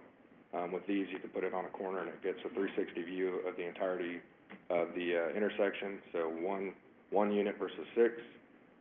This also counts bicycles, pedestrians. It tells the difference between semis, trucks and trailers, cars, small cars. Our current one right now does tell you the difference in some of the vehicles, but if it was a 4-door long bed truck versus a semi, it wouldn't know the difference. It would just say big truck. The next thing that I have is a digital signboard. We currently have one now we got from a grant that Shannon was able to actually obtain for us. This would be an additional signboard that we have for our construction zones. We can post it on both ends, all of our special events. MoDOT requires us, if we do, like for our parades, we have to shut down the turn lane off of Ohio so people don't come down. MoDOT requires us to have signboards out on Broadway. This would help us not have to borrow equipment from everybody else. We could place our own equipment out there for our own events. Yeah. Any questions, Carol? I got a couple. I know you're wanting 5 trucks. Yep. That you ranked as number 1. That's $1.2 million. I may be wrong, I know we're very early on in the budget season. I see if your first item is $1.2 million, that may hinder the other items that you've ranked. Has there been any consideration of just looking at 2 multifunction trucks, phasing those in like we do with normal vehicles, so that opens up the door for your other items? Yes, there has been a lot of consideration on that. This is honestly, these multifunction vehicles are going to take the place of a lot of my other asks for vehicles. Would it take place of these, though? No, sir. So instead of asking for another grapple truck and asking for another patch truck and an oil distributor and all these other trucks that we desperately need, this is just the spearhead of trying to get ahead of all the vehicles that we are behind. We haven't had a new plow truck since 2016. We've been on the slot to try to get vehicles. Last year, we were put on the back burner as far as getting vehicles, so we redirected. We were in need of haul trucks because we were just down trucks, period. So we ended up getting a couple of day cabs to be able to haul over our equipment, and then getting a quad axle dump truck. So this moving forward would, not only are they going to be plow trucks, but they're gonna be grapple trucks, they're gonna be water trucks, they're gonna be everything. So similar to the way that a skid steer operates, the truck itself is going to be the piece of equipment, and the beds will be the attachment. Interchange, yeah. Yep. Anything else? How many years left do you think we have then on the four-speed loader and the excavator? Currently it's down right now with the clutch, so, TBD. Yeah. I honestly can't answer that. Back to the multifunction trucks, you said we would interchange the tools for the back end of it. Mm-hmm. Are we budgeting for any tools that we're gonna need for that, or the current? That is we with have? tools. That is with the tools? Yes, sir. Okay. Yes, sir. The price of the cab and chassis, truck is about $152,000. The Okay. remainder of that would be for the beds or the attachments. How many attachments per truck? It would be one per truck. One per truck, okay, I'm with you now, sorry. Anyone else? No? Thank you, Justin. Moving on. Thank you. I got a lot. So moving on to the compost, facility, our current situation out there, we've got a 2008 wheel loader, that I was told by multiple people that if you get over 10,000 hours on a wheel loader, you're doing pretty good. And our current 930H is down, and we're also at about 17,900 hours, so almost 18,000.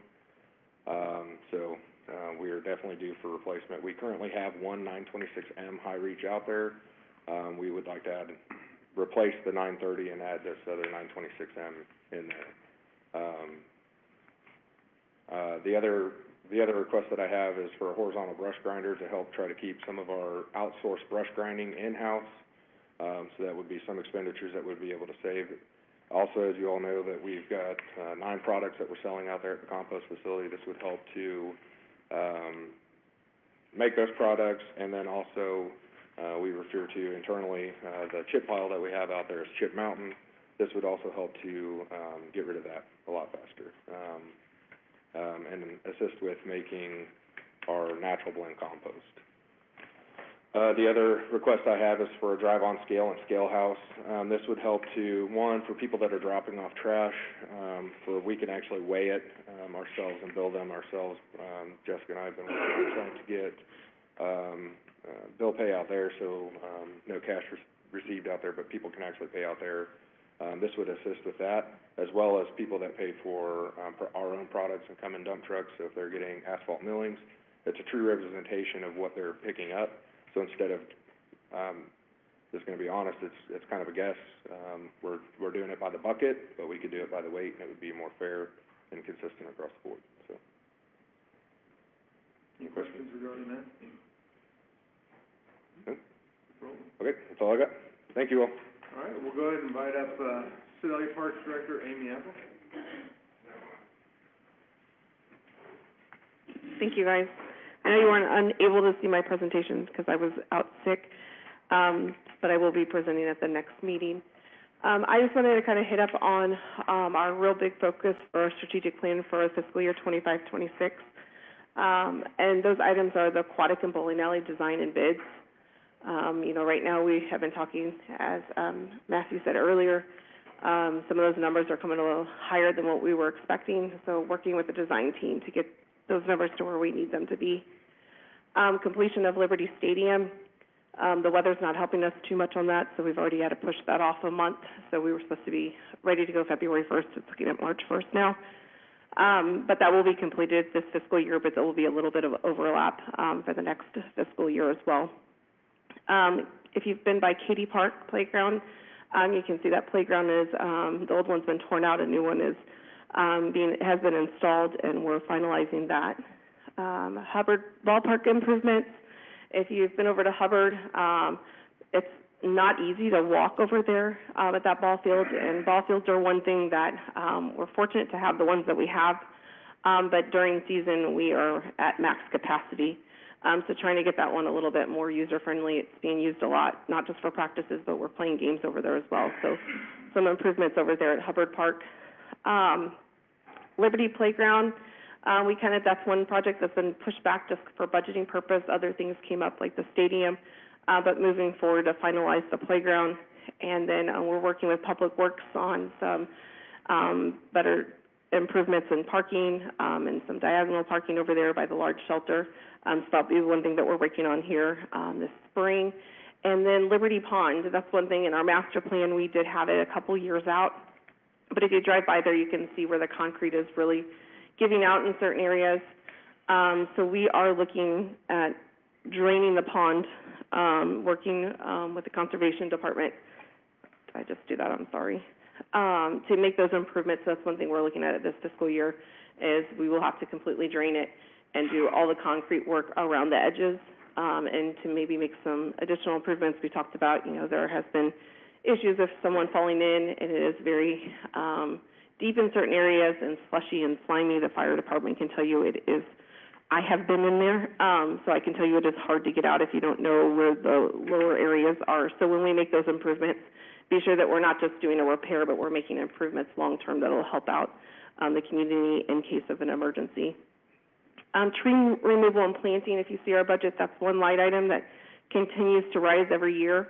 But our parks are great parks with lots of old trees, but with ash tree disease and other diseases that are coming through, and just the years that how old the trees are, we are having to remove quite a few trees.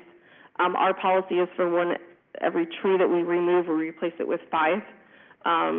Every year for the last 3 years, Shauna has planted 100 trees, but you guys know when you plant things, you usually probably maybe get 70 that make it.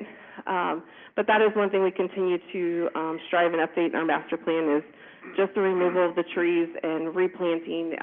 Liberty Park can change a lot if we lose all of those trees, so making sure we're trying to do the best that we can to replace and take care of what we can. But that's a lot of money to work on those trees and treat them and everything. And what we're seeing is we're treating and we're spending that money, but of the 5 trees we actually treat, we're maybe actually saving 1, so we're reevaluating on how we do that.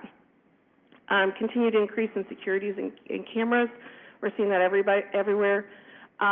There is possibly some funding up there. If you guys have read a lot about Governor Kehoe, who's coming into office, that's one thing he's really talked a lot about, is security in parks and where the public is using it. So I'm hoping that there's maybe some funding that eventually will become available so to help us maybe do more than what we're planning on the first year or 2.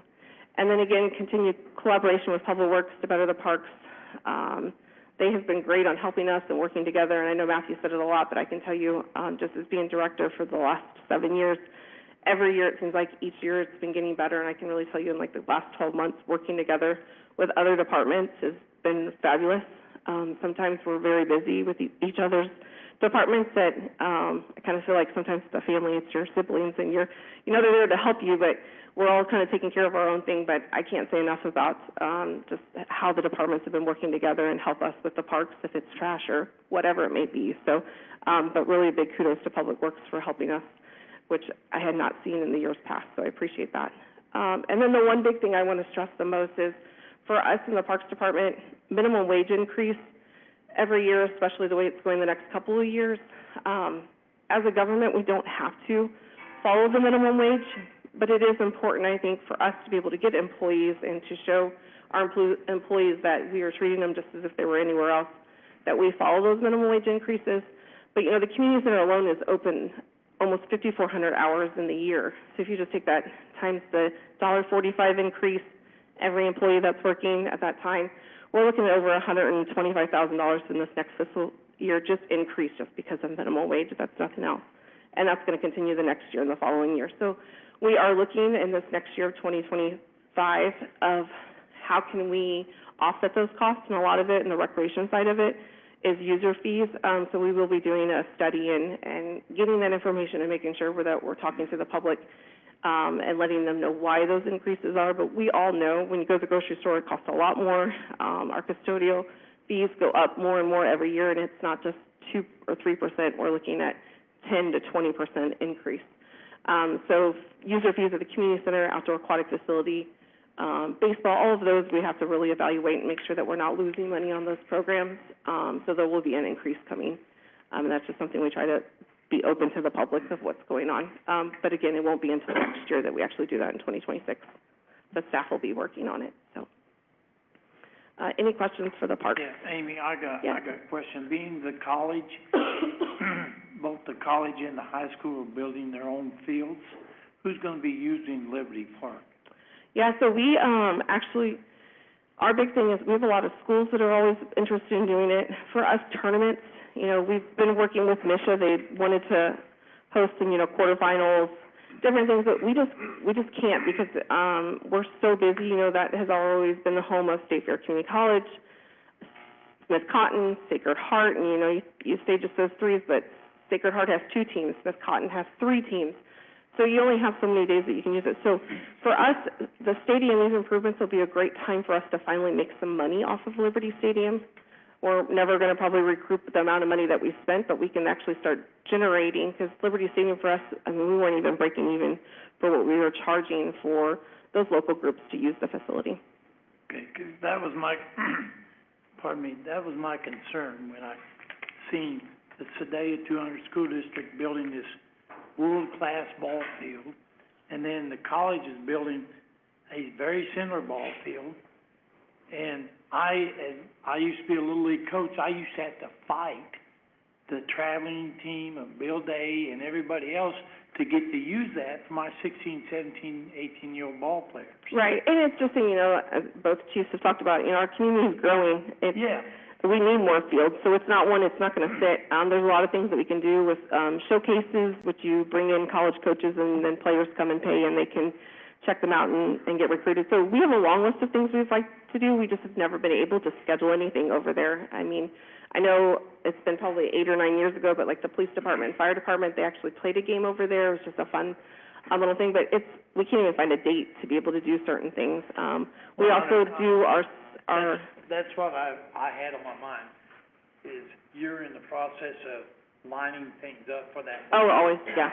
It's just like Convention Hall, everyone talks about once Heckard opened, nothing would be done.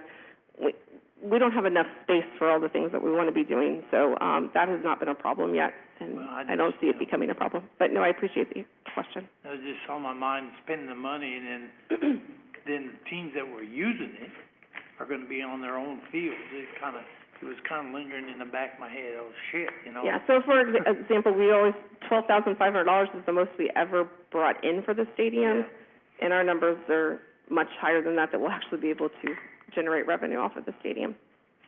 Yeah. I have a question. Does the park board still allow people to plant a tree in the parks in memory of a loved one? Yes, we do benches and trees. Yes, we do those. They just contact and, they purchase the tree and then we plant it in a park of their choice.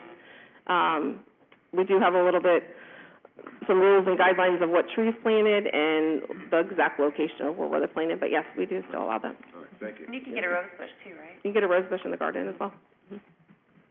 Yeah. Any other comments or questions? All right, thank you, Drew. Thank you, guys. I'd like to point out that, Engineer Chris Davies is online. He couldn't make it due to a mobility issue, and then also, Utilities Director William, is also here, as well, if you have any questions about anything that you can think of along the way. Just wanted to make sure that everybody was aware of that. Our next item up is then to start scoring through this discussion. I can, do you want me to go ahead and start passing out sheets and we can go over those? Let's do a 5-minute recess, allow everyone to use the restroom, and then we'll come back and we'll get back together. So we've got 5 minutes.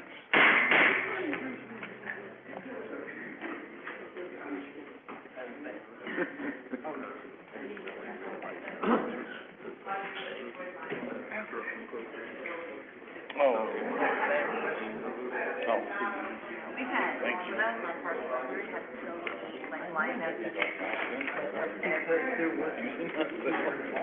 It won't take much. Okay. But So yeah, I will, gonna bring it out, all of that stuff. and so that when I bring that sheet up, There's never enough. they use it, yeah, I just did in that, Do what? in the new tab, put it rebuy, so. Okay, in that same Yeah. file, in this one? Oh, I understand, I was on the board, I was doing all the people, I get it. Just, I figured I'd put it up on the screen. I know. It's all, I know exactly.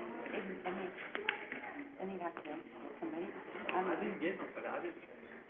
Good. That's not okay. Swallow himself. I did. That's why when he came in, he called. These are the real. Oh, Lordy, you got the paper that I gotta read it. Mill Street, are we gonna find out, what are they talking about on Mill Yep. Street? Yes, I'm gonna. Bob, okay. It's a liability of.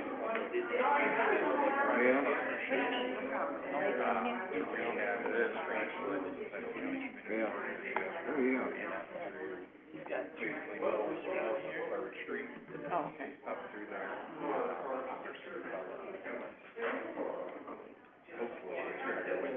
Oh.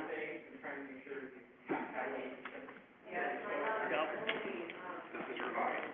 Yes, I'm sorry. There's a little bit of revision. I was thinking ahead. So, I know you can still copy over there, but when we made that up, we doubled up the draft. so this one's no good. So the one with the letter on top of it. Well, I'm gonna, see, I'll write my numbers down there, and when I use a number, I cross it out. So I don't double up. So I don't double up there. Okay. Yeah. So we just need to fill out this one here, right? This is really work, I don't know. I don't like that, no, what have we voted? 113. Huh? I don't like this if they know how we're voting. That's too small, isn't it? Well, that don't matter, I mean. Yeah, I'll turn that in. Okay.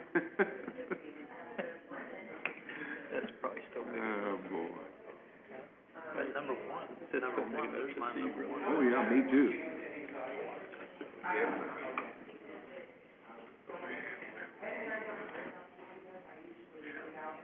I know the bathroom's full. So I have to go upstairs.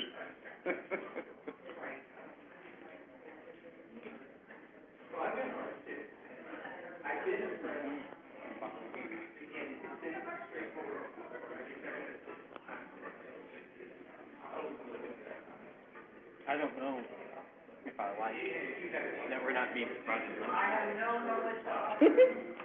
I mean, we're not here till 2 o'clock, that's good, but I'm getting hungry. Hey, Chief, hey, Dave. Yeah.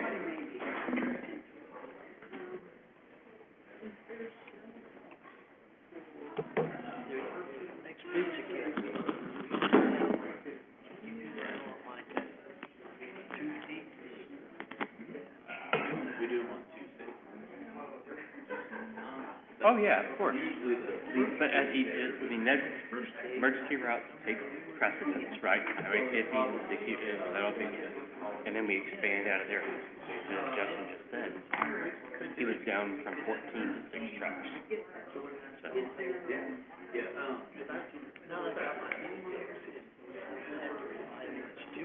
Sidewalk. You know, I don't know if there's a requirement, where's the common decency, you know, to shovel your own? Be his first year directing it. Yeah. Absolutely. We'll probably be out Right. pretty quick. I think that, oh, if you're on that route, yeah. I think that gets pretty detailed or in-depth because ice comes into play, I like the right? thunder. Ice comes into play, and then what if a senior lives on that route and they can't get out, and they can't pay somebody to do it, and little things like that. I don't think there is a requirement, though, you know. It should be common decency should be a requirement, but that, we've noticed. Here we wait on. Cross. Wait on cross.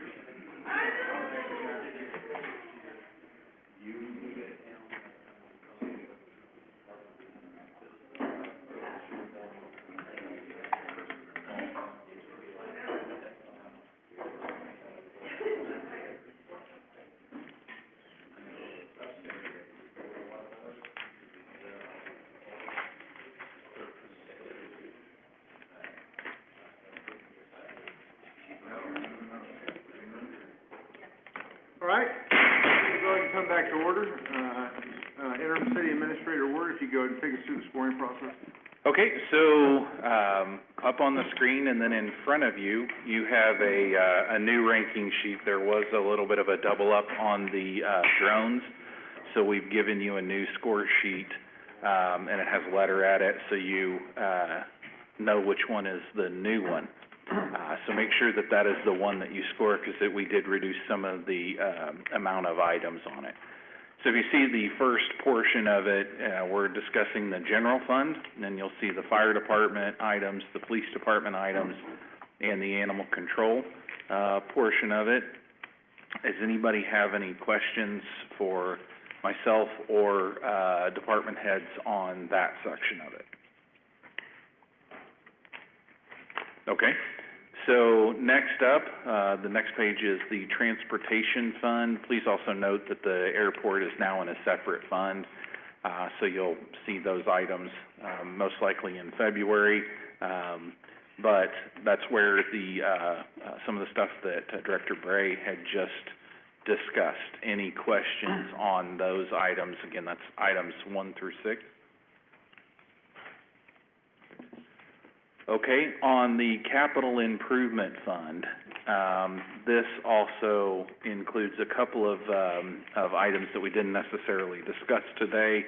They've been things that have been, in the past, but we'll start off and we'll discuss a couple of those. There's the enterprise, software implementation, the wayfinding signage. This is something that has been discussed in the past, and we have brought it back forward to this year.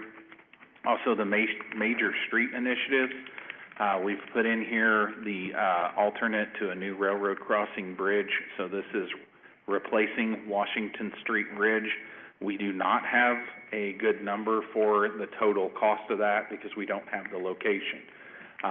Depending on the ranking, we would then start working into trying to get a program together with determine where the best place to be, the length of it, all that information to be determined. We've brought back the State Fair Boulevard and Main Street Roundabout, the ramps at Highway 65 and Main Street, building a road between Pro Energy and Oak Grove, a road between 16th Street and Winchester, to 32nd Street. So we've divided that up. We've discussed that before. So that would be going from the roundabout on 16th Street at the location of where Winchester is, all the way down to 32nd Street, approximately there at Cloverdale Park. And then the next one is 32nd Street to Sacagawea. So this would be also about in line with where Winchester is. This would connect 32nd Street to Sacagawea right along on the west side of the Prairie Hollow subdivision. The Mill Street, that's the one that was on one of Director Bray's slides. This is a potential public-private partnership financing, and this is to rebuild Mill Street. Many of you guys know that Mill Street north of 3rd Street, where it connects up to Main Street, is in pretty poor condition. There is the Pettis County Community Partnership that is there at the corner of 3rd and Mill that's being built, and then this would be rebuilding it up further. There's some plans for some additional development in there.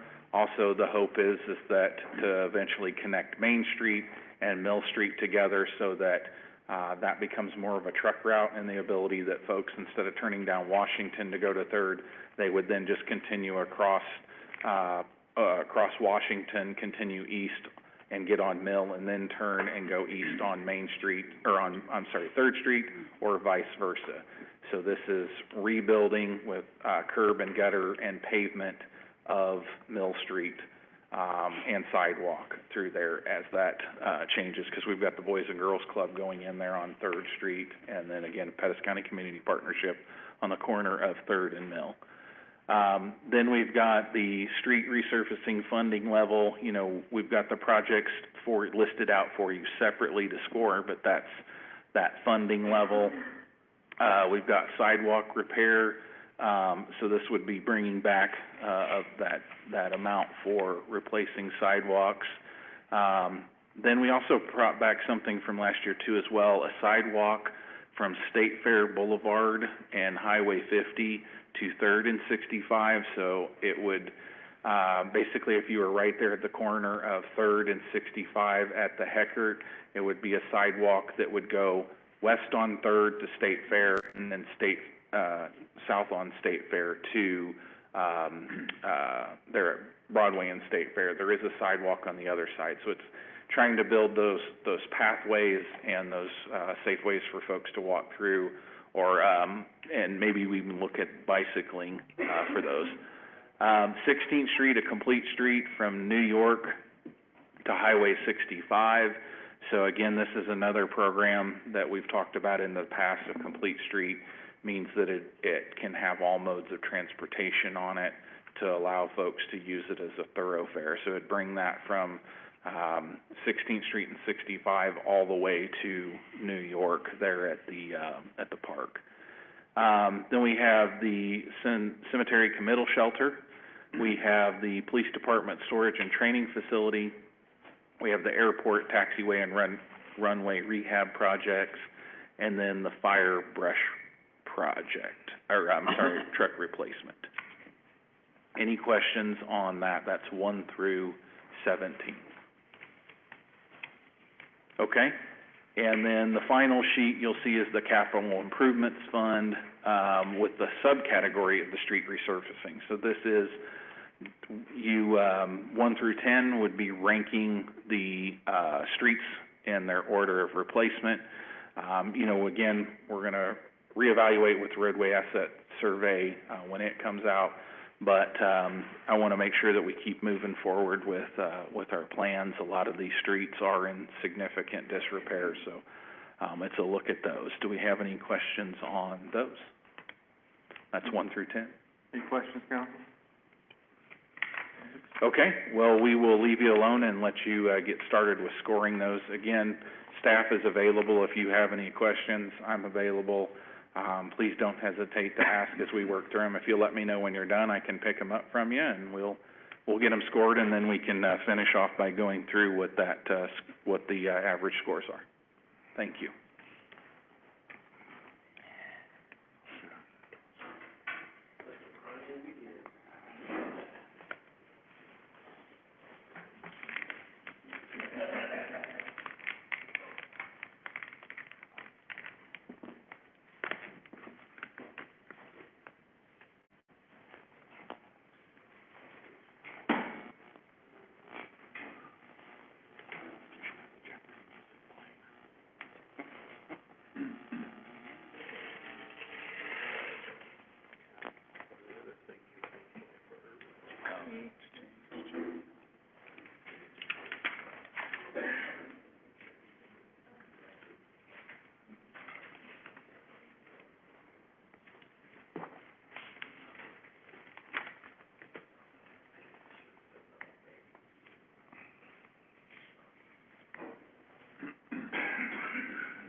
of $1 million projects was kinda hard. Mm-hmm. We're running out of inexpensive projects, for sure. Streets where I categorize them, and normally drill,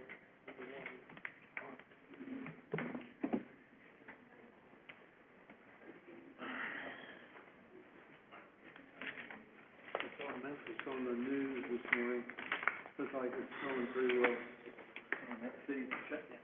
Yeah, I've been down there, they're saying that, there's two guys in the pickup truck.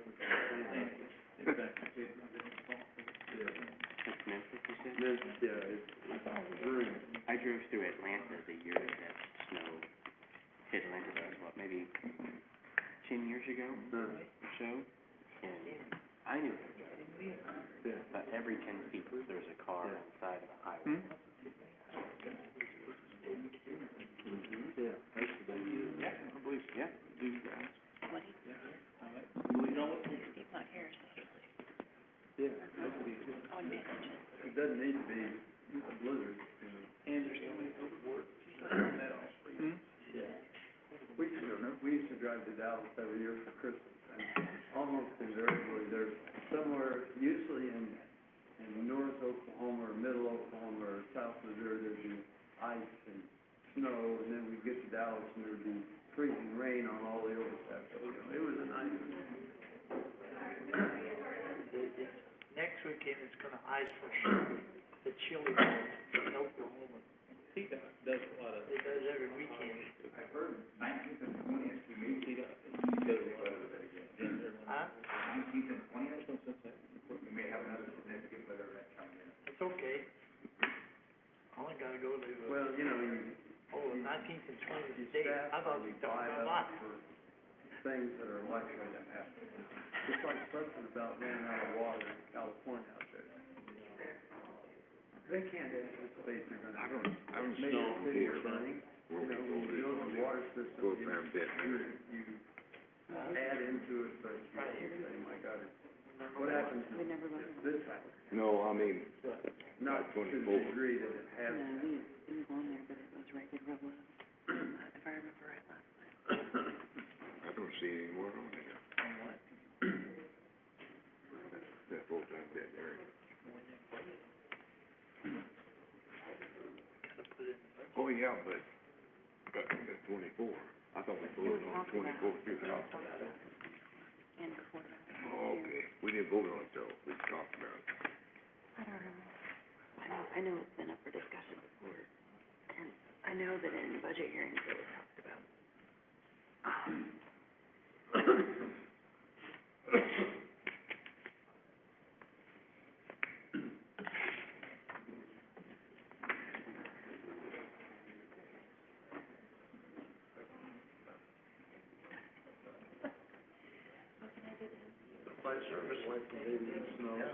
No, they're at home, so the baby may be Oh, yeah. in just a few minutes. Drive down, check on it. If we don't get out of here in time. So her and I will sit in the back.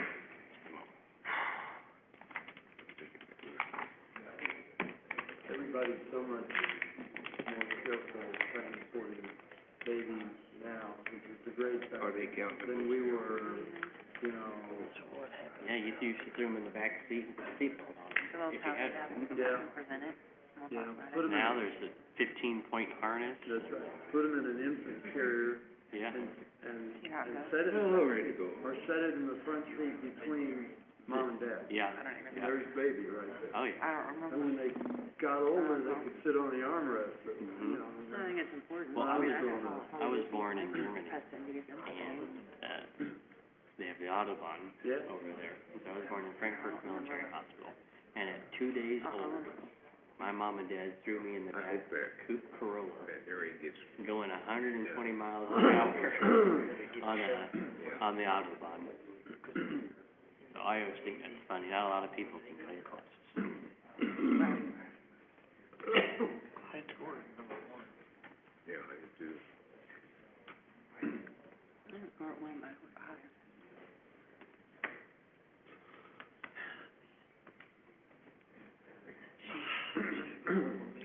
told me once they had to wait on the Audubon for 4 or 5 hours because of the 500-car The third sheet. I can believe that. $1 million project.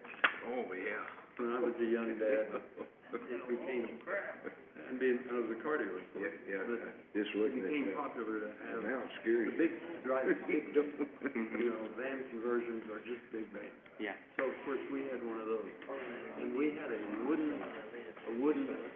plate-in wooden, Yeah. and it had extendable legs, so you could make it higher up. Yeah. So we would travel with my youngest son far back in the place, Did the steep, up Tell that high to enough Steve. where he could see out the window. And he would stand there and hold onto the bar and Yeah. look out the window. so people, We, Terrible. My kids, we were moving from northwest Arkansas to south Oklahoma. so he's not gonna be counted yet, is he?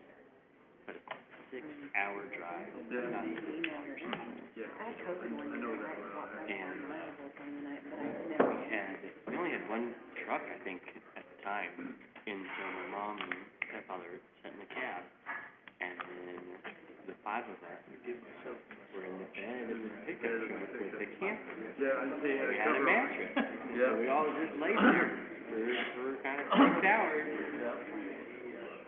We did all that. She'd have the little sliding door open, and my dad was, my stepfather, he was What do you got? a truck driver. So he had a CD radio in the cab, and so anytime they'd get the word in, stop ahead of him, they'd tell us to get down and for a few minutes. Yeah, we did all that. We did all that. We all. It'd be so hot in there, 'cause there's no ventilation. Yeah, there's no And probably in the middle of summer, I don't know, can't remember when we moved, but, I remember just What's this here? being warm in there, being hot. Some of those Which part? campers, Oh, that mess. The things that. Yep, that's where that one did. some Yeah, did you not. don't, like, watch You the just break. had the windows. But you open up that going 70 miles an hour on the highway, you're just, That's exactly right. the whole time, you can't do that. It's like a third of the time. So we read, played our Game Boys, and, Well, you guys. Well, also he can work. that's true. You know, we have. I'm like, Yeah. It had to be late 90s, I guess 99, 2000, did that. No, Nobody's gonna sit there and Do you connect to a watch or anything? input the data. Can you turn that off, you don't need that. I just need it to, for people call. You see you got one that didn't go through, the message? Well, I think that with the department heads. I don't know what you're trying, oh, it's not a Oh, line. yeah. Make it. A lot of them had already done some, but then we had to redo the script. Yeah, she did too. You just turned all that Oh, out. she did. She turned it back on. That was my goal, is to get a conversation back and forth.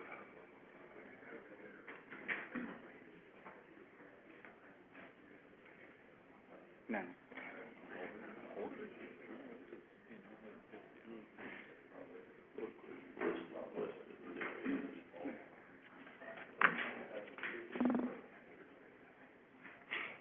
Should've played the Jeopardy thing. Right? Should've played the Jeopardy thing.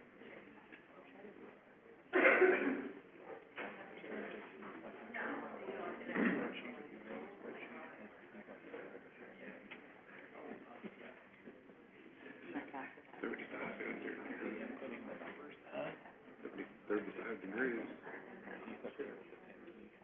Kelly made me lunch, but I don't know what she made me. Made you lunch. Yeah. Oh, that's neat. The bolt. I see. She said she has to go somewhere, but Oh, yeah. can't remember where she Nails. Yes. We went, you know the little Mexican place down on Main Street, Mexican, Double-headed nails. Oh, yeah. they have great shrimp tacos. And, you know, and they're like $2.80. I mean, they're nothing. Yeah. So we got 6 of those. Let's see that. Last night. And they they serve fried onions. You get home, Oh, yeah, you get home and all the yellow stuff wrapped up in foil, really good. Yeah, so, and they have good. That's pretty neat. Omelets, they're really good. Yeah. So bad. I've been on Yeah, this- kicks too. these are just basic corn. Oh, I bet so. Designed or well? No, well, I mean, every restaurant has, Mexican restaurant has street tacos. No. No, I don't know.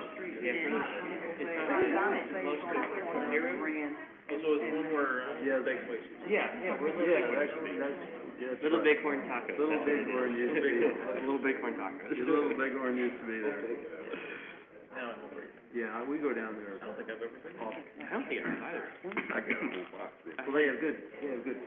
And then I called John today, I called him Blues. Blue owns it. Good for you. Yeah. You have any We always questions do. or decisions? We eat El Tap every once in a while. We went to El Tap. We went to El Tap the other night for, Operation Graduation. Operation for now, I can't remember what it's called. Because their houses was so old. That's terrible.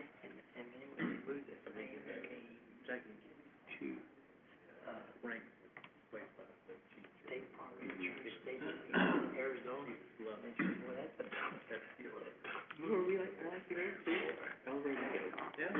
That's scary. Yeah, they should have listened. Like when he told them about going in there and taking all that good stuff. The chips are really good. Where's that? Alvaro Dam, where Old Hardee's. Oh, Hardee's yeah, Tacos. I know where it is.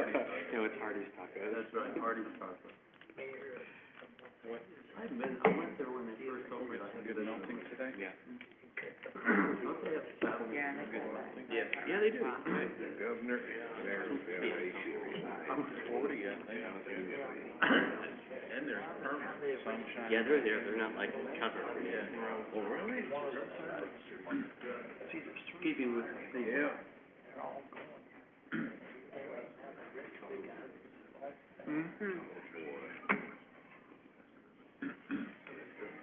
So how'd they start it?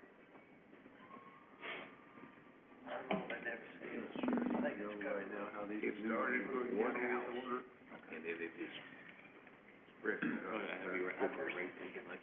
don't. with the, Where'd they cover that? well, what really made it bad was that wind at San Antonio. Take the heat off. 100 mile an hour winds. And that's where we'll go through it, line by line. I can't remember. But I think it's a separate night. The council meeting.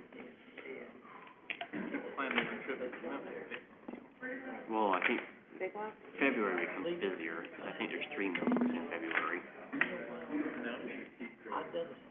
there not? I mean, 1 month we have 3 meetings. Pending here's the catch. We only have to, You can shut up. Because out Mason, I heard it. What'd he do? Look, nope, February 3rd, the 18th, and the 24th. Oh, yeah, so that is, One of those, one of them's a work session. Yeah. Yeah, okay. Yeah. Probably. No, the 24th is a Monday. he was Josh Baker. he's Yeah, building, it's the final Monday of the month. made like that. That's not falling apart. Yeah.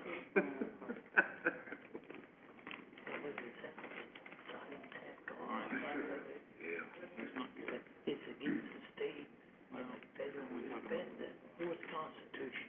Oh. Come on, force you to be, to take it. There you go. Oh, yeah, that's right, Mardi Gras coming up for y'all, isn't it? We're going down Is that there. what he said? We're not gonna do more. Oh, he's a friggin' moron. I don't. You just don't agree? Yeah, but it's,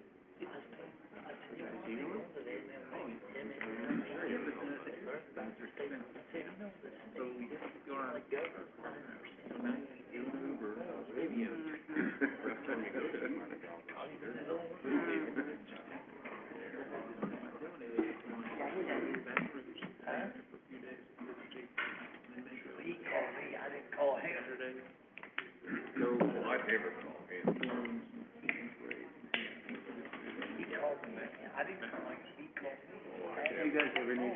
Chicago, my son's got really, everything doing his part of his. Oh, I would either. He owns a three-story old brick condo in a great neighborhood. I mean, it's really nice. My dad's truck, I said, yeah, your dad bought a red dually Chevy pickup. I don't care what his dad bought, he talked to me like that, I was close. You know, he has several chances to sell his house over there, he's got it for sale. Yeah. For like $250,000 or something crazy. Is that what he's asking? Yeah, he's got what, 5 acres there? 4. Yeah, 5 acres. Says, the city has, zoned it. It's on the road. That's what he told me. I just sat there and listened. I think I was up with a lot. Spread out. Same.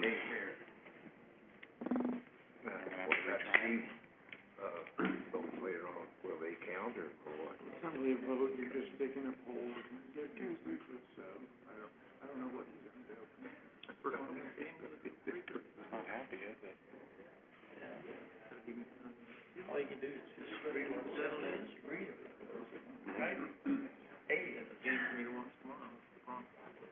You watched Texas last night? No, I didn't. I was, would rather they had won, I don't like Ohio State, but anyway, Texas was behind 21-14, and they had the ball on Ohio State, 1 yard. Technology. Yeah, first and goal, and there was like a minute left or something, and I'm thinking, well, at least they're gonna maybe tie it up, and they're going, whatever. They misplayed 3 downs, and then on the 4th down, the Texans fumbled the ball, and Ohio State picked it up and ran it all the way back, like 98 yards, or whatever it was. So they wound up losing by 2 touchdowns. And it was 21-14, and then all of a sudden it was 28-14, game over. Denver's lost. It was really disappointing. But I'm sure it was Texas. But I like to see You them never know. beat them because It was to me. I'd rather say Denver. Jack, what was bad was they, Oh, I know. Ohio, Texas scored that touchdown, then they This keep is the ball. That's right, then they kicked it off. First play offense, Trying to reopen the first play above they the- 75 yards. Yeah, right before the end of the first half, Ohio State Speed ran 90 It's in the 6 clerk yards chair or whatever. work session file. Can you get to it and put it up? You gonna open up tomorrow morning? No, I don't know, on Sunday, but I can't. For that. You can't substitute something. I said, make the coffee, no. No, Can we put it on the no, phone? that's how you make the espresso. Italian, So, Not one of I think there's when is that actual, that's right. Yeah. is he expensive? 2 today, 3 tomorrow, and 1 Monday, or He is. That's correct. it's They more gotta do work. it control all the leads. It's the first What one. all we need, Then, what all we need, all of we them have to can go replace? back, 'cause they're no all, idea, I don't know what's wrong with it. I mean, he's not working at all. Can't turn it on. yeah. I missed something the other day that I think it was a college game, which I prefer. I missed it because Well, come on, I heard it was on, but I couldn't find it. So I guess some things are streamed and some are not. Condensation everywhere, like there's Can't tell all the by water in it, it's always if the water evaporates, it's hot, and it just keeps in the boiler. I'll gavel it back to order once we get going.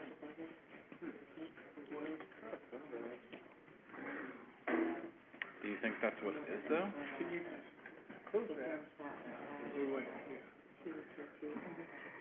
I did too. Let's see, maybe it was something. Maybe I don't like hopefully it will be. Ohio or Notre Dame, whatever. It's a personal prejudice. I had a friend of mine tell me that he went out to Scooters and bought a gift certificate for some African. And he said he thought that there was one person working with Scooters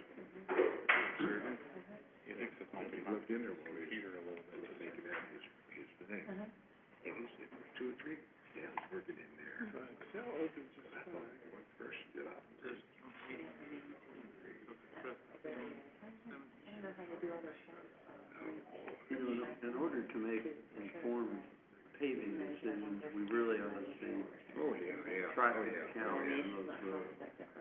There you go. I don't know what that was all about. Otherwise, an opinion, oh yeah, I drive down there every now and then. If you got that business, what would you do then?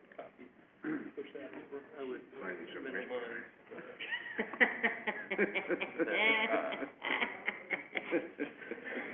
Yeah, I'm glad you left it.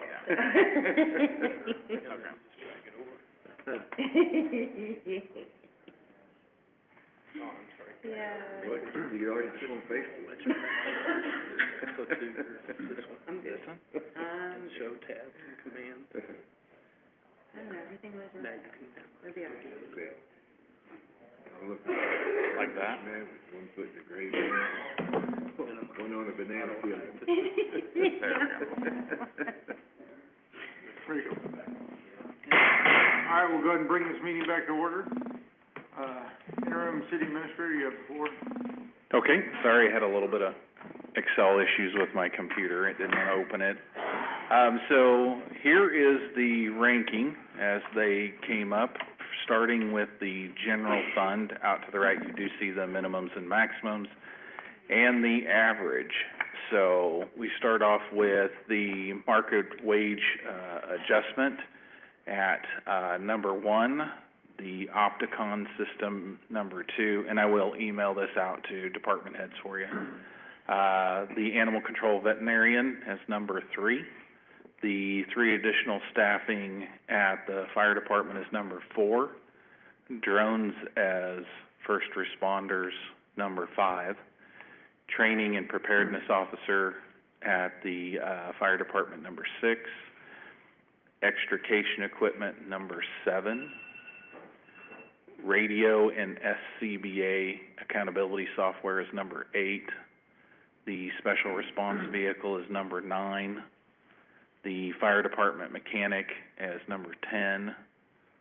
The water rescue equipment as number 11. The Citizens Fire Academy is number 12, and the medical UTV as number 13. Any questions so far?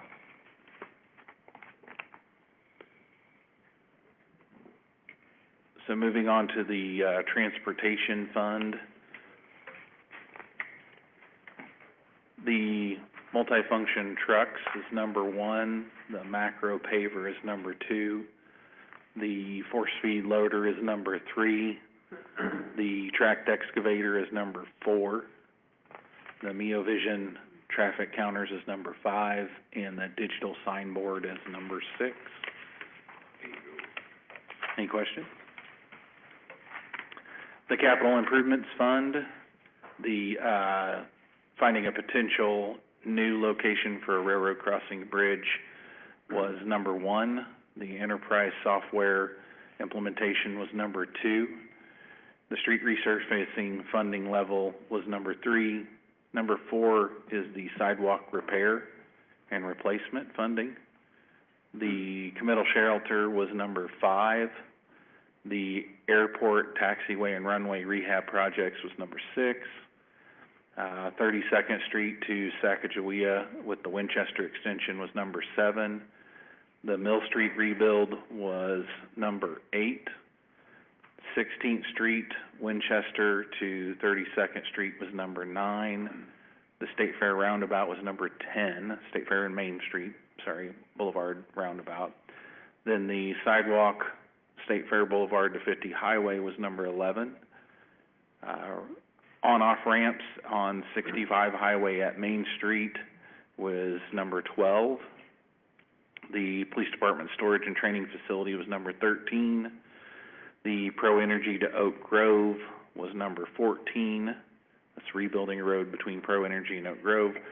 Then 16th Street Complete Streets was 15. Wayfinding signage was 16. And a fire brush truck replacement was number 17. And then the street improvement fund, the actual ranking of the streets was Grand 20th to 20th to city limits was number 1. 16th Street limit to Barrett was number 2. 16th Street Ohio to New York was number 3. Number 4 was Emmett, Broadway to Tower. Number 5 was Ingram to Washington. Number 6 was Ingram to New York on 24th. And then number 7 was the alleys between Broadway and 9th, Ingram to Merriam. Then number 8 was Adams Pro Energy to the Cherry Tree to Eagle View. So that's Adams / Pro Energy Drive from Cherry Tree to Eagle View. And then number 9 was Sneed at Broadway to the dead end adjacent to the church. And number 10 was the alley between Broadway and 7th Montgomery to Merriam. So that is the way it's scored. Is there any questions? Any questions, Council? Okay, that is all that we have for this morning, and we'll continue on with additional in February at a work session after we've met with a lot of the departments to review their budgets, and we'll bring back additional line items and discussion. All right, thank you everyone for coming. We'll go ahead and adjourn this work session.